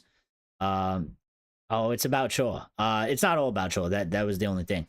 I did say that Ruben should have made subs sooner. The team was very tired at 70 minutes. He left it too long. I did also say that Ruben rectified some of his mistakes by making those tactical changes in the second half of extra time. Putting Manu at the 10 and Maguire at 9 won us the match, and pushing up Casemiro. So those tactical adjustments, he did rectify himself. I also did say that 6+ months ago, this team, I feel like, would have not scored 3 goals in 7 minutes after blowing a 2-0 lead and conceding 4 unanswered goals. So, they just, they dug deep. I feel like they would have just quit in the past. So I think there's something being added there. I don't think it's 100% there yet, but I think there's an element that has been added in to the spirit and the mentality of the players. It's still a work in progress, but I think if you can show that, I think that there is something there, and there's something there to build on in that aspect. There was also, by the way, there was another pen that the ref didn't give on Maguire. I mean, Maguire's shirt there was a huge shirt pull on Maguire. It was like the 116th minute. And thankfully he went on to score the header, like 3 to 4 minutes later, and scored the winner. But I mean, we should have got another pen, realistically, because when I watched that back, I mean, the player had Maguire's jersey like full in his grasp, and he was dragging him down. And that really should have been a pen. I don't know how they didn't give that, but and Casemiro had the brilliant double assist. And the team never gave up. They never gave up. And they deserve applause for that, and praise. And the United, the performance, it wasn't flawless, but it demonstrated resilience and determination, especially in the extra time. And one of the things that we need to look to fix or do better in is obviously the defensive vulnerabilities were a major concern. We conceded 4 goals, 4 in a row, 2 in the second half, 2 in extra time, 2 with a man being a man up, which we can't do. And our defense was exposed as significant weaknesses in the back line, and the defenders struggled to maintain composure, particularly against LYON's attack. So we got to strengthen up that defense as well. That's an aspect that I think Amorim has to look for. When I saw that tumble from Fofana onto Shaw, I was like, no, is he okay? Yeah, I mean, that was one of the things when I watched back yesterday too. When I saw it, I was like,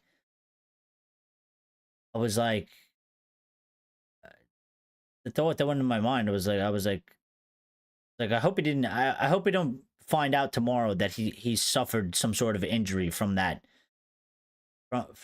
player flying into him like that. Because I was like, that's the last player that you kind of want something like that to happen to. Because I was just like, I bet you tomorrow. I was like, from that, I was like, I wouldn't be surprised if we wake up tomorrow and they're like, Luke Shaw out rest of the season, which I don't want, but.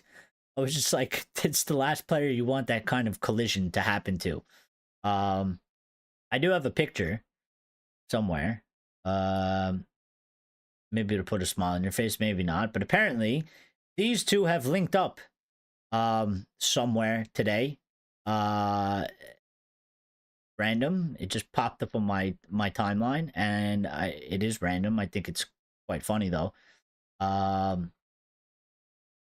And if I get the context about it, yeah, reunited. That's all it says. So I don't know where they were. I don't know where this was, but here we go.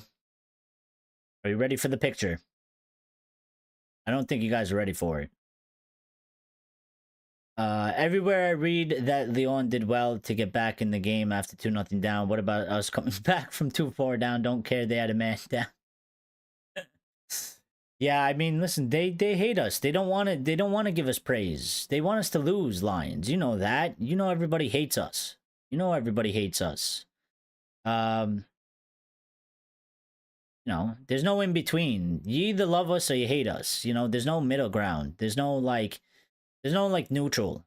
you know, it's either you're a fan of United or you have respect for United or you hate them and you don't respect them. So, you know, they're going to do that. They don't want to talk about how we made this comeback. They wanted us to get knocked out. They had the papers ready. At 4-2, they had the papers ready to write shit about Ruben Amorim and the team, and, you know, United only has 20 million to spend in the transfer window, and we're not going to be able to sign any players. They had it all ready to go. They were ready to put it out. And we ruined it for them. So they're yeah, unbelievable. Everyone wants to be my enemy. Well, when you're a United fan, that happens. You ready for the picture? I don't think you're ready for the picture. Here we go. Ready? 3, 2, 1.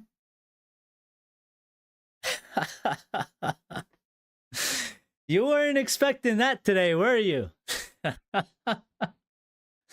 You weren't expecting this photo today, were you? I wasn't expecting it. What the hell? What the hell? What are they doing together? Where are they? How has this photo amassed? What is going on? What is going on? Where I have so many questions. Where are they? What are they doing? You know, how did this happen? How did this encounter happen? Reunited. Yeah, Jonesy and LVG. Apparently that's from today. It just popped up on my timeline. 1 hour ago. So I don't know where they are or what they were doing, but you know, smiles on their faces. Yeah. Hated, adored, but never ignored, says Lyle. Axe says they are promoting a cologne product line. You think so? what is the cologne? What's the name of the cologne product line? We might have to buy some. We might have to buy some. Playing golf in Spain, I would say, knowing LVG. Well, yeah, maybe so. Maybe so. Does Phil Jones play golf? Is he a golf guy? I'm surprised Bale's not there. Wonder where Bale is. You know, Bale, ever since Bale retired, like, you never hear about Bale. But when Bale was playing, it was always Bale on the golf course. I feel like Bale is just somewhere in Wales. He's just doing all the golf courses. Just out there golfing. Just, you know, living his best life, I guess. But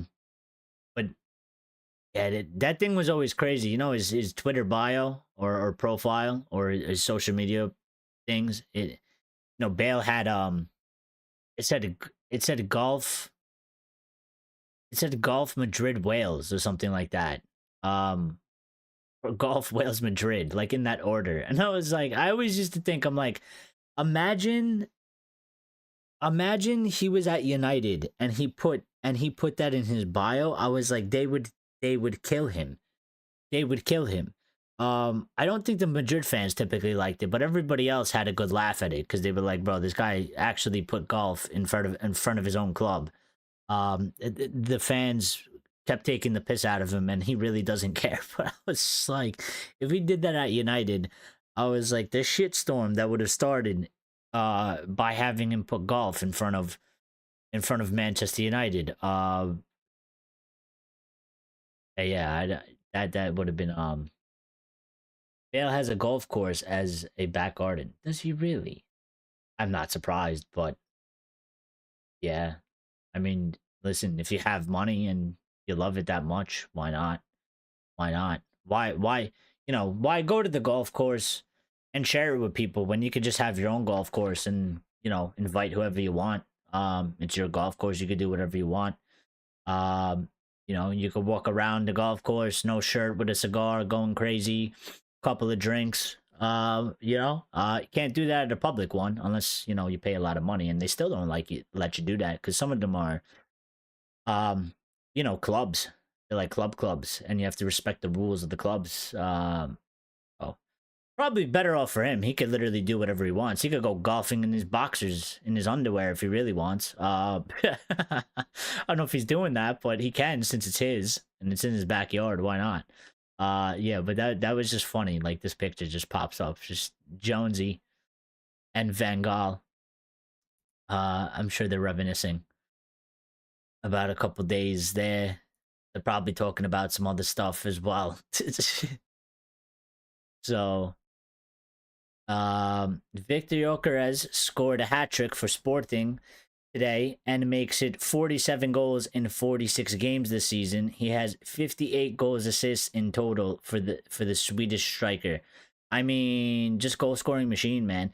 And it it died a little bit when Ruben left because it was a big change, and they bring in like an under 21s coach or something. And that guy didn't have a clue. But now they got rid of that guy. They got in a decently good manager that's done a much better job than I guess the interim.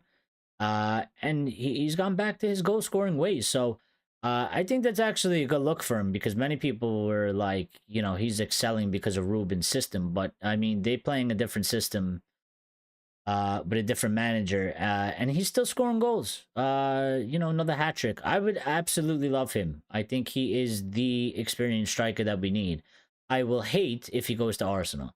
I tell you this right now. Like, it's one thing if we don't get him, but if he goes to Arsenal, I will cry, because I know he's gonna punish us. And I know he's gonna score a shit ton of goals. Even Timber being at Arsenal pisses me off, because Timber was a player that we were supposed to get. And I can't remember why we didn't get him. But we were supposed to get him, and we didn't get him, and he's gone to Arsenal. And actually, every time I watch him, I'm like, well, he should be on our team, and he's fucking good. And I'm pissed that we didn't get him, and I'm pissed that he's there, because he shouldn't be there. I don't want them to have these players. I don't want them to have these players. I'm sick and tired of listening to them brag about their players. They still haven't won anything. Imagine they win something.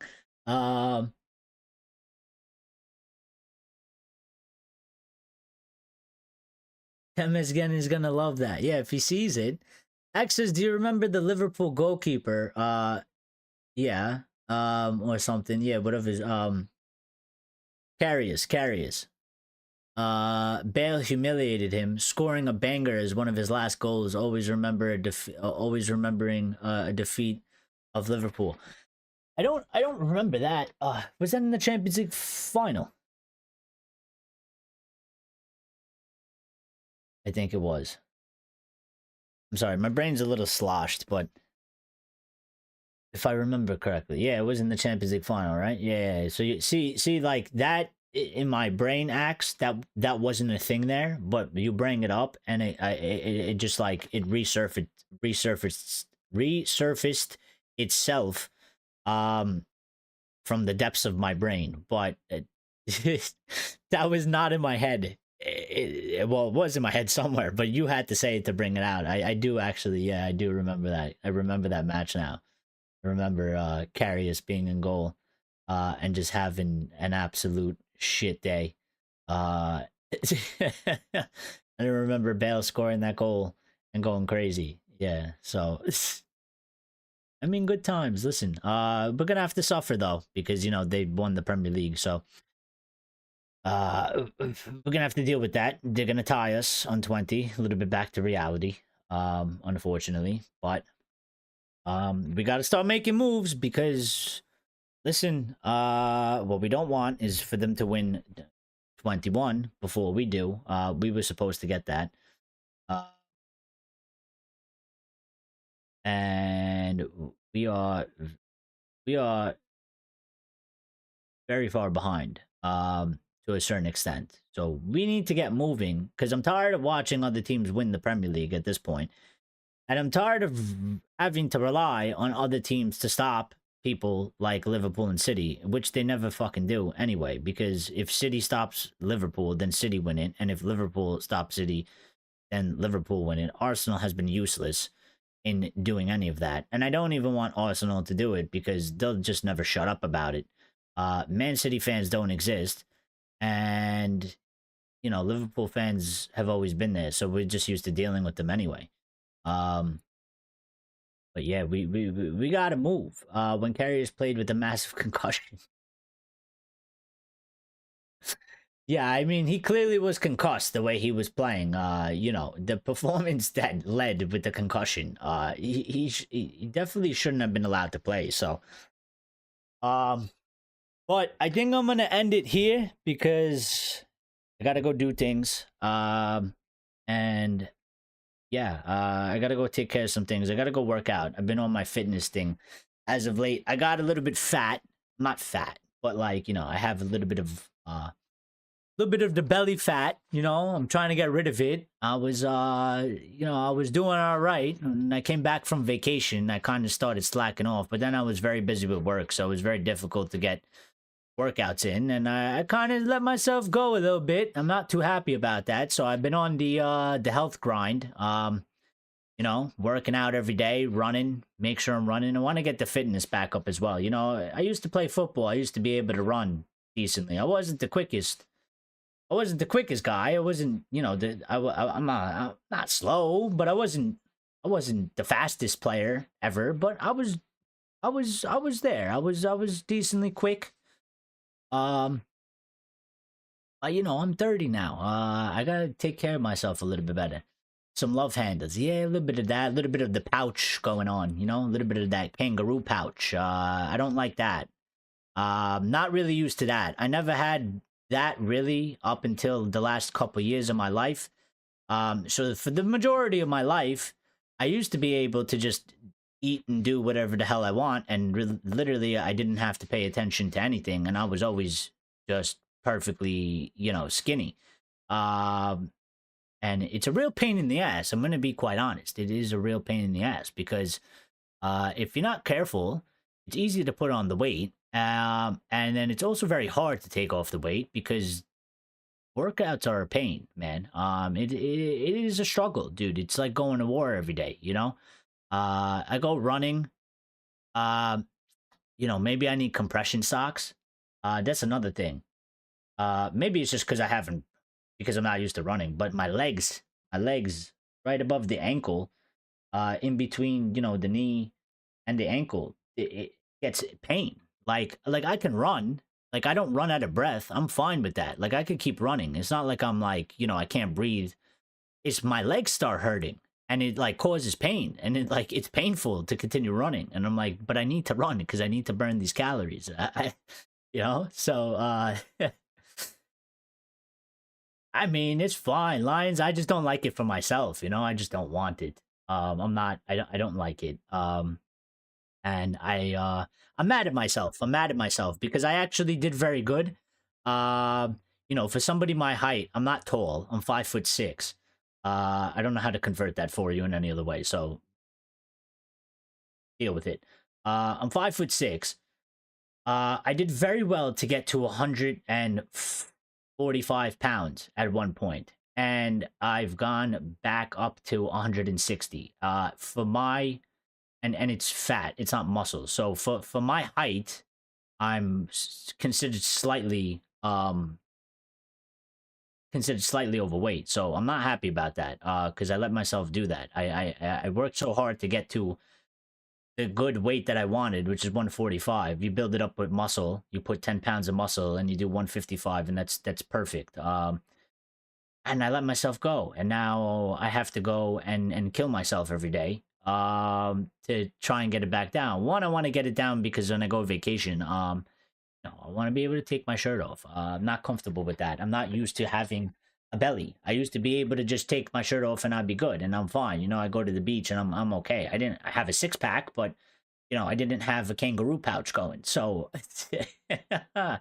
I let it go. So I gotta do it again. But this time we're never going back. This time we are never going back. Never ever ever. We're gonna go. We're gonna get back to where we were, and then we're gonna go past that. Because we have to. Don't let it weigh you down, he says. You got me. That was a good one. You got me on that one. The welterweight. It's not even the welterweight though, to be honest, because like so when I left from here, I was like 145.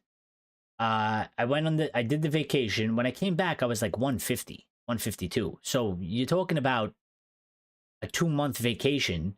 I was working out here and there, but the lifestyle was a bit I wasn't as healthy as I was here. Like, I couldn't really count the calories. I was eating a lot out. I was eating a lot of carbs, pasta, pizza, and stuff like that. I didn't really have too much of a choice. I'm not one that's, gonna just eat salads all day. I like to enjoy myself a little bit as well. And I was also drinking, but the gym kept it. We were going to the gym like 4 or 5 times a week, so it kept it to a minimum. So when I came back, I was actually only about 5 pounds heavier than when I left, which is actually very, very good because, if you don't take care of yourself, you could easily put on 15 pounds in about 2 months. But it was when I came back here, I didn't keep up with the gym. And then I started, I kept up the bad eating habits. I was eating very bad food, fast food, overeating as well, the portions and stuff like that. So, and you know what happens to me? Because this happened to me twice. And you know what it is that gets me? It's this clothing.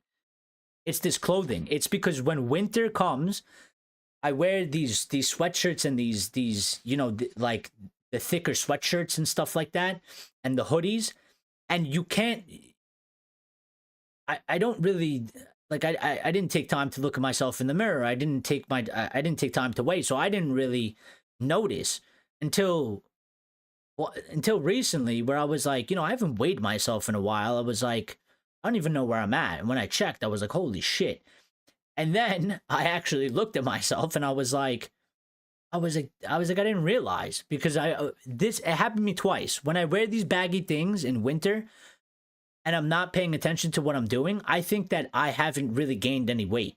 It's like maybe I gained like 5 or 7 pounds or something like that. But to gain 15 pounds is a lot. So I was like, the clothes, I was like, that too. Don't you consider the belt? Use the European measurements. I don't know the European measurement system.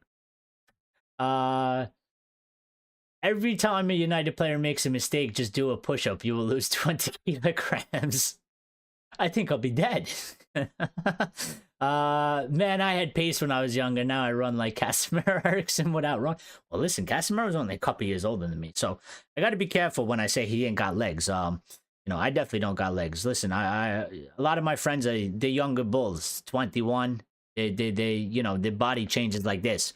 The younger ones at 21, you could literally be 50 pounds overweight, and within 6 months you can be, six pack. If you do it every day, if you do it 6 to 7 days a week and you're strict about it.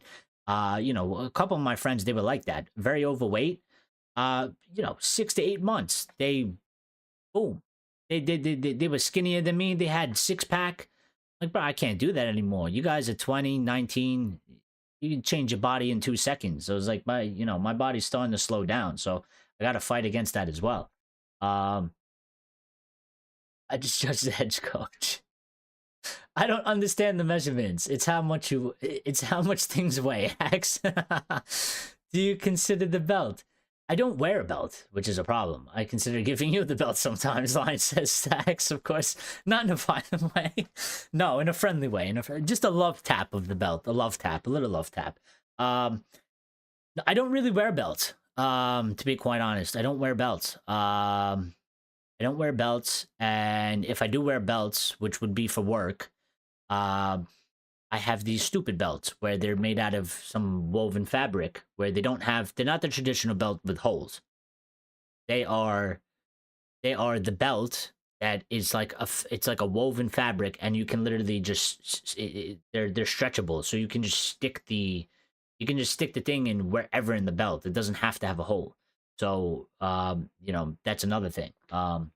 Because you're right, you can tell by the belt. If you're used to if you're used to the fourth hole on the belt, and now you're putting it on like the second hole, and it's tight. then clearly we have an issue there. But yeah, I don't really wear belts and stuff like that. So um yeah. But listen, I did it before. I'm gonna do it again. But this time we're not going backwards. We're not allowed to go backwards. I'm not gonna let it happen. Uh we can't do it. I'm probably listen, I my goal, get 10 pounds down. If I can get to 150, I think that's all right. It's not perfect, because I'll still have some blubber left there, but it won't be as big. So I'll be happy about that, and then I'm gonna continue doing it, and I'm gonna make sure because you know, I only do the best I can. I only have about 2 months before I go, so quit the sweets. I don't That's the thing. It's just it's not that axe. It's not that axe. You know, diet is it's a very it's a very it's kind of a funny thing. It's an interesting thing. But like look, I don't drink soda. I don't have sugar with anything. Like when I have coffee, I don't have sugar. I haven't put sugar in my coffee for over 2 years now. I don't drink soda. I don't really eat sweets or candy or stuff like that. I mean, every once in a blue moon, there might be a brownie in my house. I'll have one, but I don't really eat that stuff. My issue is, and that's why it's not always that stuff. My issue is, my diet is huge on carbs. I eat I listen, you can serve me pasta, pizza for breakfast, lunch, and dinner for every day for 10 years straight, and I will literally eat it. And I overeat it. Like, I overeat it. Like, when I have pasta, I can't have just like a cup of pasta. I was eating 3 servings of pasta because I love it so much. And it tastes delicious. And you can't do that. So it's not just about what you eat, it's also about how much you eat. So that's my thing. That's my problem. I eat too high in portions, and the carbs are a killer because I can literally sit. This is how bad it is. I can go to a restaurant, and if I'm really craving it, I can literally order a bowl of pasta, and I can literally order a whole pie, pizza pie, and I will eat the whole bowl of pasta, and I'll probably eat like at least half of the pizza. But then my brain does this thing of like, just finish the pizza because you ordered it. Don't waste it, and you're probably not going to eat it tomorrow. So I'll end up just eating it. And I got to stop doing that because that's not healthy either. I haven't been doing that it's been a couple weeks now. I've changed the diet. I've been counting the calories and stuff like that. So it just takes some time, the weight started going down now little by little. I think I'm down 2 pounds already. So yeah, we're getting there. Ax says she's gonna go check his weight right now. Well, that's good. Maybe I just inspired you to do that. Second day pizza is the best though. I know, but you know what it is? Growing up, because I was always quite skinny, Lions, I used to not be able to eat a lot, which is why I was always skinny. I was quite skinny. I think when I was in 9th grade, which was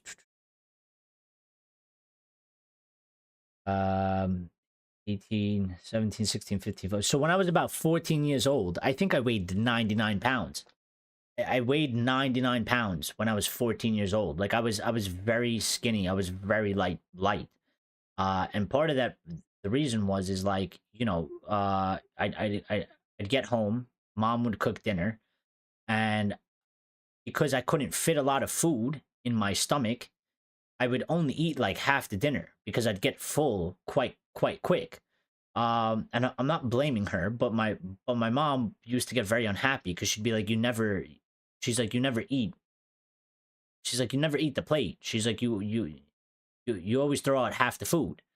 So I started eating the plate because I didn't want to make her unhappy, and I also, I'm gonna be honest, I didn't want to hear it. It was quite annoying to constantly hear that. So I was just like, I finished the plate, which I was forcing myself to overeat, which then makes your stomach bigger, which means that you can put in more food, which then means you need more food to feel more full, and you continue that cycle over a period of time. And so that's what happened. So I developed that mentality of like, I always clean the plate. Um, and I got to be more cautious of that because that's not a good thing. You know, you should only eat to when you're full. Um, and overeating is a big issue. So, yeah, that was my thing. Like I just it developed that way without even knowing. I think about it now and I'm like, that's what happened, but I didn't realize it at the time. So, yeah, it's just you know, it is what it is. But dude, it's been rough. I've been doing it for 4 weeks now. Um, 2 3 weeks. It's a little bit of a stabilizing factor. You kind of got to get the body used to, you know, the change in workout, and you have to make sure that you don't shock the body too much when you start dropping the calories, because the body goes into like starvation mode, because the body thinks it's starving because it's used to, you know, if you eat 2,500 calories a day and all of a sudden you start eating 1,700 calories a day, the body thinks that you're going to die. So it actually stops you from burning fat, and it preserves it because it goes into survival mode. So it like, you know, you got to do like an adjustment period. You do 1 week to track it to see what you're eating, how you're eating. You do the second week where it's like, you know, you make a slight adjustment, then you make another slight adjustment. Then by the fourth week, it really starts going into effect, and it starts was able to lose my wait, what? I've always been a tall and lanky see you next Tuesday, never been able to stick on the weight. Well, yeah, I know a couple of you guys like that. I got a friend like that too. He's a I call him he has blonde hair and he's British. But he's British Maltese. So I call him I call him a Q-tip when I see him, because he's got blonde hair and he's tall and skinny. He's real skinny, but he's tall. And yeah, I always call him a Q-tip. Feels like, why do you call him that? I'm like, look at him. He's skinny white and he's got blonde hair. He's a Q-tip. Where is Richard? Yeah, I think you missed that thing. Richard doesn't come here anymore. He decided to not be part of the community anymore. I think this was a few weeks ago or something like that. I did talk about it one time, but I don't think you were here, Axe. And it was his choice. And I told him that he can come back if he wants, and that he's allowed to come back whenever he wants. But he's chosen to do what he wants to do. He felt a certain way. What have I done to him? Nothing. I mean, that particular situation, it had nothing to do with you because you weren't there. It was something that happened in the chat. But we just sort of don't see eye to eye. He felt very unprotected. I guess you know, he said he felt attacked and that I didn't, or we didn't do anything. Me and the chat or the mod didn't do anything to sort of protect him. And we just said that, you know, my tolerance for things that are allowed to be said, you know, in my opinion, I don't think anything was necessarily what was said was wrong. It was a misunderstanding between two people. They didn't say anything utmost nasty, but my tolerance for stuff is a lot higher than his. And if he doesn't feel comfortable, then he can't be. He can be here if he wants, but if he doesn't feel comfortable, then, you know, I can't. I'm not going to change me, and I'm not going to change the channel for one person. So he's allowed to be here if he wants. He can come back. I have no issues with him.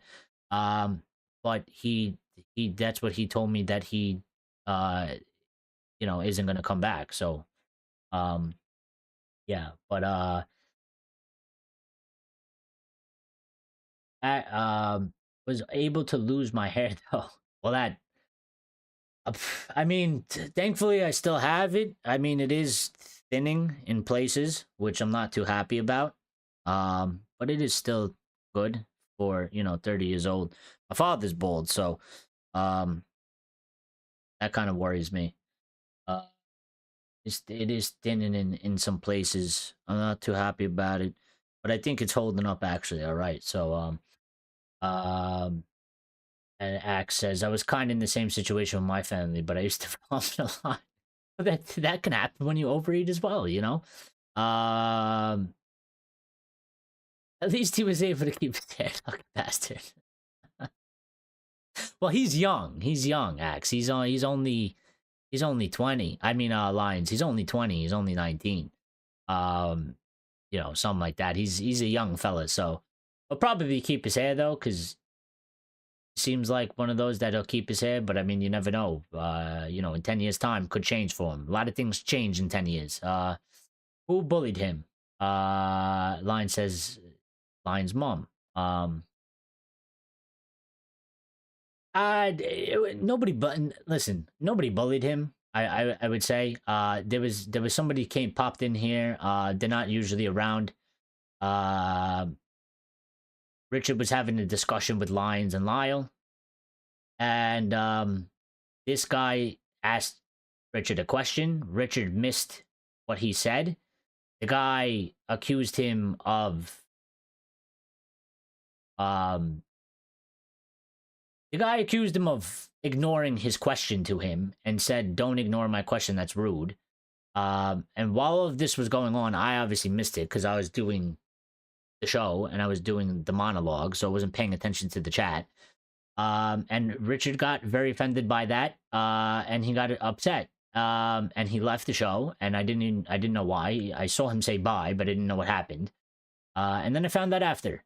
And I tried to explain to Richard, like, you know, didn't see it happen. And there was some other things that happened as well that he said that I didn't agree with, and that weren't accurate. And I tried to set him straight, but he was very adamant about what he was asking me, and I told him that I refused to do what he was asking because I didn't think it was fair to certain people or to the community. And so we agreed to disagree, and that's what happened. So you know, he said somebody bullied him. In my opinion, that's not bullying, and that's where the biggest problem is, because the guy didn't the guy shouldn't have accused him of that. And I would have said, listen, he didn't ignore it. He just missed it. You know, don't accuse him of that. But I don't consider that bullying. I don't. So, you know, that's bullying to him. That's bullying to him. You know, I can't change that. That's not bullying. It really isn't. And you know, the fact that, you know, we're online, people are gonna say things, and people are gonna be the way they are. And you know, he said it in a way where he didn't curse at him, he didn't call him names or anything like that. He just said, hey, don't ignore my message, that's rude. I don't think that that's bullying in any form. And I'm gonna be quite honest, if he thinks that's bullying, you know, I don't know how he will be able to handle you know, randoms that come in here and say some kind of crazy stuff, because this is the internet, so you got to be able to handle that sort of stuff as well. So um but I explained that a couple times. I said, you know, there's a certain line. Can't be cursing at people. Can't be saying disgusting things about them. There's a certain line. You hit that line, you will get banned from the channel. But you know, you can't have disagreements. Can't have arguments. Keep them respectful. Um, so you know, oh, he's a baby. Just you wait. Yeah, my friend. Yeah, yeah. Yeah, he's a little youngling. What you guys do to my finishing buddy Shaw is bullying. You give him a 4. Give him a 4 because he gave away the penalty. I didn't give him a 4 because I hate him. I gave him a 6 yesterday because I didn't realize he gave away the penalty. But listen, you give away the penalty, I gotta drop your score. I think it was a stupid tackle by him. It really was. I am training you all on how to do with shit comments, mind you. Listen, I'm quite adverse to it. I'm good. You know what I mean? It's not even about shit comments. It's just that, you know, people I grew up with. listen, different people have different upbringings. Some people are a little bit more sheltered. Some people are exposed to a lot more roughness. People that I grew up with, it was very toxic kind of environment. So my ceiling and my level for stuff is quite high. You know, I can put a post. Let's put it this way: I can put a post on X, and I can have 2,000 people yelling at me, screaming at me, and saying I'm an idiot, blah blah blah, this and that. They could say all types of things. You know what I do? Put the phone down. I don't even open the app. I won't respond to them, and I'll laugh. Now, some people, they'll have a mental breakdown. You know, their phone is going crazy, and they're like, "Oh my god, all these people hate me," and they'll start freaking out, and you know, so it is what it is. Ryan says you're giving yourself way too much credit. Excellent. Maybe so, maybe so. Listen, I'm gonna go though. I like the chat at the end, but we will be back Sunday after the match. I think it's for me, for you guys, it's afternoon match. For me, it is in the morning, I believe. Right? I just want to get the time correct. The Mundo. We are playing 9 a.m. EST. So yeah, that is afternoon game for you guys. For you lot. And 9 a.m. for me. So we'll be live after the match early. 4:20. Wink wink. But yeah, good show. A 4. Yes, a 4. A 4. He gets a 4. He gave away the penalty. I have 67 kilograms, but I just eaten 30 minutes ago. Well, that you can't do, Axe. Don't weigh yourself after you eat. What you have to do is so you have to pick a day. Doesn't matter what day, but pick a day. Monday, Tuesday, Wednesday, Thursday, Friday, whatever. You pick a day to start. And on that day, whatever day it is, you got to do it in the morning. You got to weigh yourself in the morning with nothing in your stomach. Don't eat anything. Don't drink anything. Weigh yourself in the morning. Particularly, they say after you go to the bathroom. But yeah, you weigh yourself in the morning. You do it on that day. So let's say you pick a Monday. You do it in the morning. Don't eat anything. And also they tell you, you know, don't wear the clothes because the clothes add on extra pounds. And that's not your real weight. So you got to take those off as well. And then you don't weigh yourself until next Monday. Because your weight will fluctuate from day to day. So Monday you could be 67 kilos. By Wednesday it could say you're 65. When you go to Saturday, it could go back. It could go to 68. It does fluctuate with water and stuff like that. I was also wearing my clothes, of course. No, you can't do that. So one day, you pick one day of the week, whatever day you want. You do it in the morning, no clothes. They tell you typically after you go to the bathroom, because that makes a difference as well. I'm not going to get into it as why, but figure that out. But that's what they tell you to do. You pick one day, and you just do it weekly. Because if you do it daily, you'll kind of drive yourself crazy because your weight goes up also with water, how much water you take in, and periods of digestion and stuff like that. So if you're working out, you should be making progress on a weekly basis. So that's why they tell you to pick one day and keep reoccurring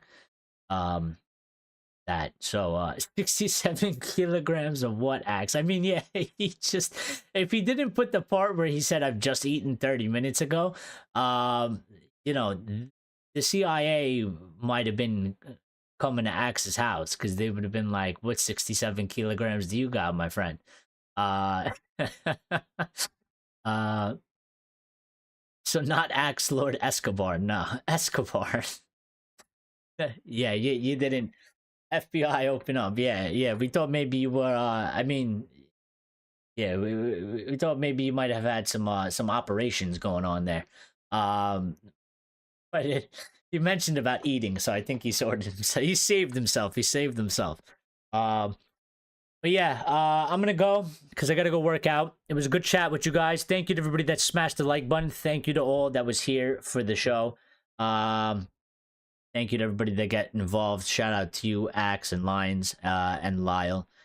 Grace stopped by as well. It was good to hear from her as well. And Rajat was in here earlier. And Box, shout out to all you guys.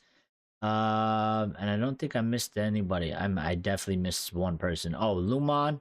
Lumon, shout out to Lumon. He liked the show and he subscribed. So big shout out to him. Hopefully we see him in the next upcoming shows as well. We got a couple subscribers yesterday, which was good. And we got a couple more views.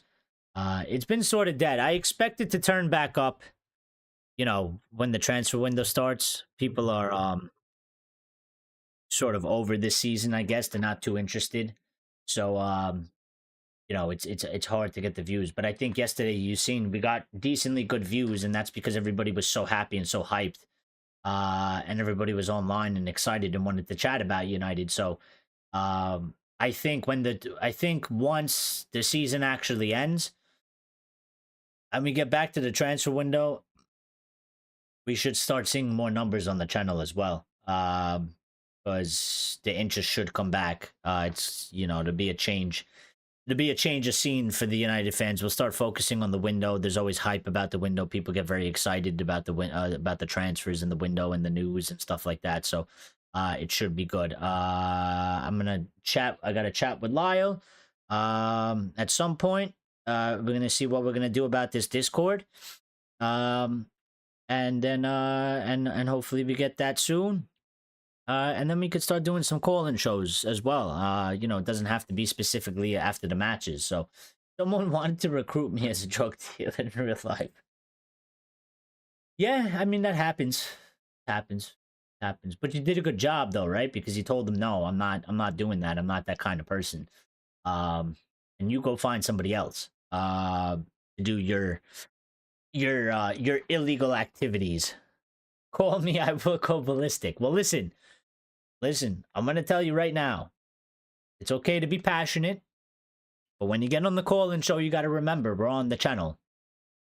We're on the channel. We can't have you going crazy with curses and stuff like that. I know I curse from time to time, but you know, I'm not just saying you, Axe. This isn't just to you. I'm just saying in general to anybody. You know, you can be passionate. You can get angry. But you gotta keep it in your mind. Remember, we're on a YouTube platform and we're on a YouTube channel, and you're on, you know, it's our channel. But like, don't destroy our channel. Don't get our channel in trouble. All right. And obviously we're gonna have to have mods and stuff like that, because I will bring on you guys. I trust you guys because you guys are always here, and I know you guys quite well. So like, I have no problem to bring on Axe if he wants to do it, or Lions, or Lyle, or, you know, whoever, like Ray or Grace, if they want to come on.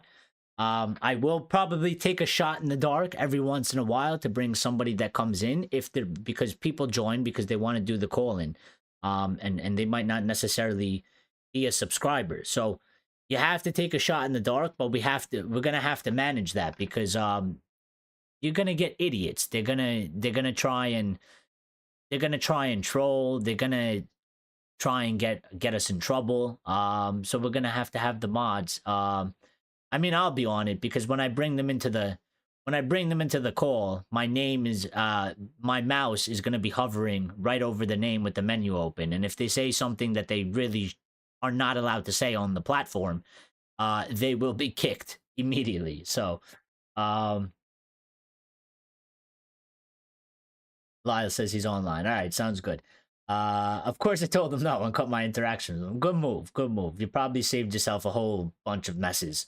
Who knows what could have happened to you, man? You could have got set up, you could have got beat up, you could have got robbed, you could have got arrested. Good life choice you made there, Axe. Good life choice. I don't want my voice to come across. Well, you know, you don't have to necessarily listen. I mean, you will hear yourself, so there's no, you won't hear yourself. If you turn the stream off, you won't hear yourself. You'll just be talking to me in the Discord, so you won't hear yourself. If that's an issue. I mean, you don't have to listen to yourself. You don't have to necessarily watch it back. I mean, you just turn the volume off on the stream, and we will chat. The chat will be through the Discord that will play through the stream. So you're just gonna talk to me directly. You won't hear yourself. So yeah, I don't know if that makes it any better for you, but people online will listen to my voice. So what? They don't know you, and you don't know them. Who cares? Who cares? I mean, all right. I mean, if you don't want it, you don't want it. I'm just saying, I kind of used to feel like that, Axe. But you know what? At the same time, number one, you know, you'd be surprised, because sometimes we think things about ourselves that are maybe we're just too harsh on ourselves or that aren't true, and maybe other people don't see it that way. So you might not like your voice. Maybe people like your voice. You know, maybe you think your voice sounds annoying, but you know, to the rest of the population, maybe your voice isn't annoying. Maybe they like your voice. You know, things like that happen. And also, um, you know, you don't work with these people. You don't see these people in your day-to-day life. So even if they do say something bad, or you know, they make fun of you for it or something like that, you know, it's not really impacting your day-to-day life. You don't know them. It's not like you're gonna see them tomorrow, you know. It's not the voice. I don't want to be recognized. Can you implement a voice modular? I don't know. I think maybe we can, but at some point, but maybe you can just do that for yourself. I don't know. Maybe it's just easier. But people online will listen. No, we'll turn it off as well. I promise. No, Lion's just coming in with the ban. We'll turn it off as well. I promise. It's not the voice. I don't want to be recognized. Well, fair enough. Fair enough. We have an update from Fabrizio before I get off. I'll bring it in. Fabrizio has said, Gyökeres can leave Sporting for a fee of around 65 to 70 million euros package with add-ons in the summer. I believe he was asked something after Sporting's match today, and he gave the quotes that follows that says, "My future, question mark, no one can predict what will happen. We enjoy the moment." He said, agreement with Sporting to lower 100 million euro release clause. Can't say anything about that. He told Sport TV Portugal. I mean, what is that in pounds? What is that in pounds? 65 million euro release clause.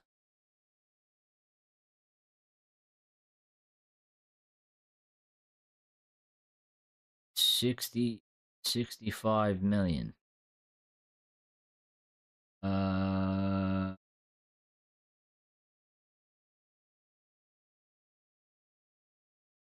2, 3. It is 55.726. 55 millisodes says lines. Yeah, 56 million pounds for a striker that has scored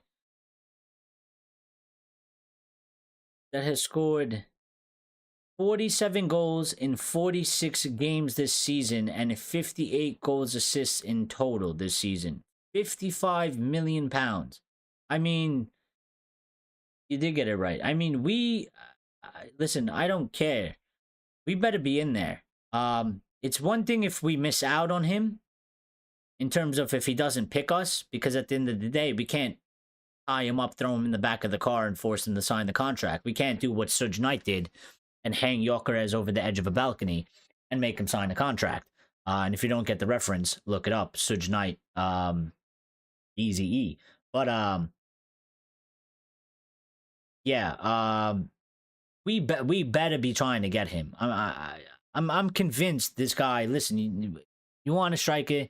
I think this is the route that we got to go down. I like the lap, but for me, Gyökeres. I think he. Now I don't know how much he's gonna want in wages, and that might be an issue. But I will tell you, £55 million when you consider what Osimhen was going for and the wage that Osimhen wants. I think Gyökeres, having the record he has, and probably be able to get him cheaper. I mean, the fee will be cheaper, and I don't think Gyökeres is going to ask for 340,000 a week like Osimhen. I really want us to get him. I really think he'll do wonders. And I think if he goes to Arsenal, we're gonna regret it. And we're gonna hate it because I think he will score a shit ton of goals, and we're gonna sit there watching this guy bag a ton of goals, and say we had the chance to get him and we didn't fucking get him. 150K a week easy. Well, that's what is that what he's on right now? I mean, listen, even if you give him 200,000, he's already failed once in England. But that doesn't mean anything. He's grown now, you know. He's developed into a better player. He's in his prime. He's 27 or whatever. You know, he was young at that time. He's gone on. He's gotten more experience in places. I mean, I know it's the Portuguese league, but I don't think so. I don't think so. I think time has passed. I think he's developed into a totally different player than when he was in England. I do. And actually, that probably only helps him because he does already have some English experience anyway. But I just think the time that he was in England, and yeah, he actually did score quite a good amount of goals for Coventry. He just didn't make it to the Prem for whatever reason. But I just think the way he is now, he's a guy in his prime. I think he would do. I think he would do good. I think he fits the Prem. I told you Amorim is incompatible with the squad. You said it means nothing. Look at the team now.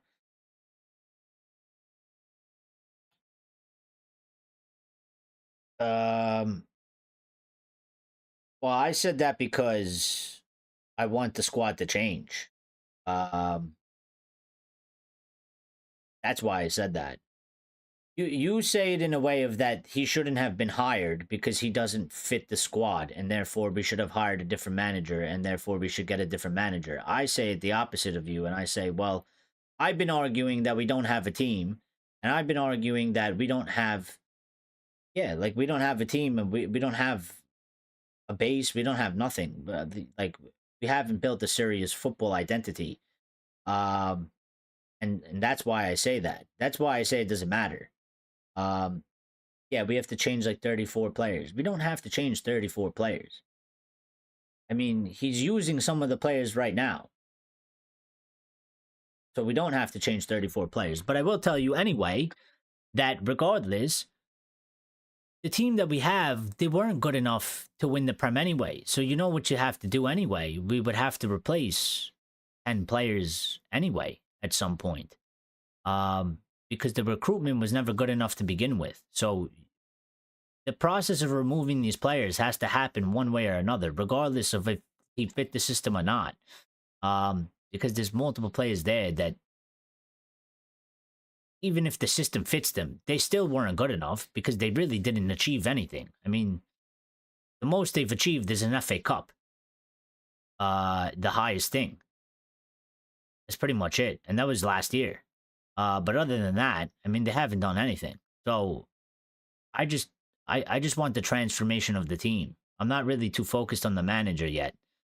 We'll get there. I think when the team looks good, and United cannot, when United operate properly, when I see them operate properly and doing things of a football club where like they're bringing in players that fit the philosophy and identity of the football that we play at the club, and that identity and philosophy is separate of the, not separate of the manager, but it doesn't live and die by the manager. The big problem we had is our philosophy and identity changes from manager to manager, and it can't be that way. It has to be set by the club, and the club then gets the manager that fits into that.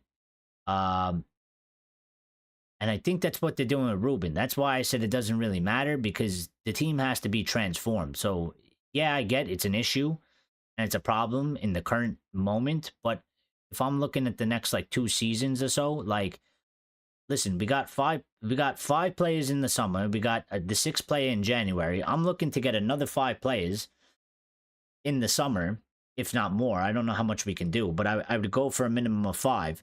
I try to get 1 or 2 in January again, and I would get another 5 in the next following summer. That's, 10, 15, somewhere around there, anywhere around there. That's basically 3/4 of the squad. I'm changing, and I'm moving on. So, yeah. You tell us a lot, to be honest. Half the stuff goes in. But actually, you agreed with Almo with this 20 players. Why is that? Why is it 34 now? He's exaggerating. Even Axe can't agree with himself sometimes. Well, fair enough. But yeah, good point to bringing that home at the end. But I'm gonna go for real though this time. So I will catch you guys Sunday. Easter, of course. So we'll have a little bit of, if you celebrate Easter, it'll be a little bit of a Easter Sunday Red Devil recap type of stream going on. So it should be good. Fasting today. Good Friday. Not able to eat meat, so the muscle gains is gonna struggle today. I gotta drink double protein shakes just to hit the protein goal today. So yeah, there's that. But good thing I'm having pasta for dinner tonight. But you know what I'm not gonna do? I'm not gonna overeat. I'm gonna measure. I've already measured it out, and I'm gonna eat the appropriate amount that you can eat without being getting fat from it. So yeah, be good, guys. I'll catch you tomorrow. Thank you for smashing the like button. If you guys want, and you want to tag on some extra comments or whatever, get in the comments after I add the show. I forgot to mention that yesterday. A couple of you jumped in there, which was good, and I appreciate that because I didn't have to tell you, and you did it anyway, which is cool. So thank you for that. But those do help, and I do enjoy them anyway. I like reading them, and it makes the channel look better as well. And it makes it look like I'm not talking to a bunch of bots, and that there's real people that have real opinions. To the outsiders, so that's always good stuff too. So no real topic. Maybe if you want to give a score prediction or a sort of a lineup, maybe some players that you would start for the Wolves match. To rotate or something like that, tactics wise or whatever you want, something like that. I think off the top of my head, I think that sounds good. You could always do that as well. So but be good. Thank you guys, appreciate you very much. Thank you for smashing the like button. Thank you for being here. Axe is flipping like a storm, and Lion says catch you on the flip side. Yes, be good, guys. Lyle, I'll send you a message at some point. I'm probably gonna go work out first, and if you go to sleep, match recap now loading. Yes. Yes, if you end up going to sleep or whatever, just you could always just answer it the next day or whatever. But we'll figure it out. All right. Be good, guys. Thank you very much. Appreciate you guys as always.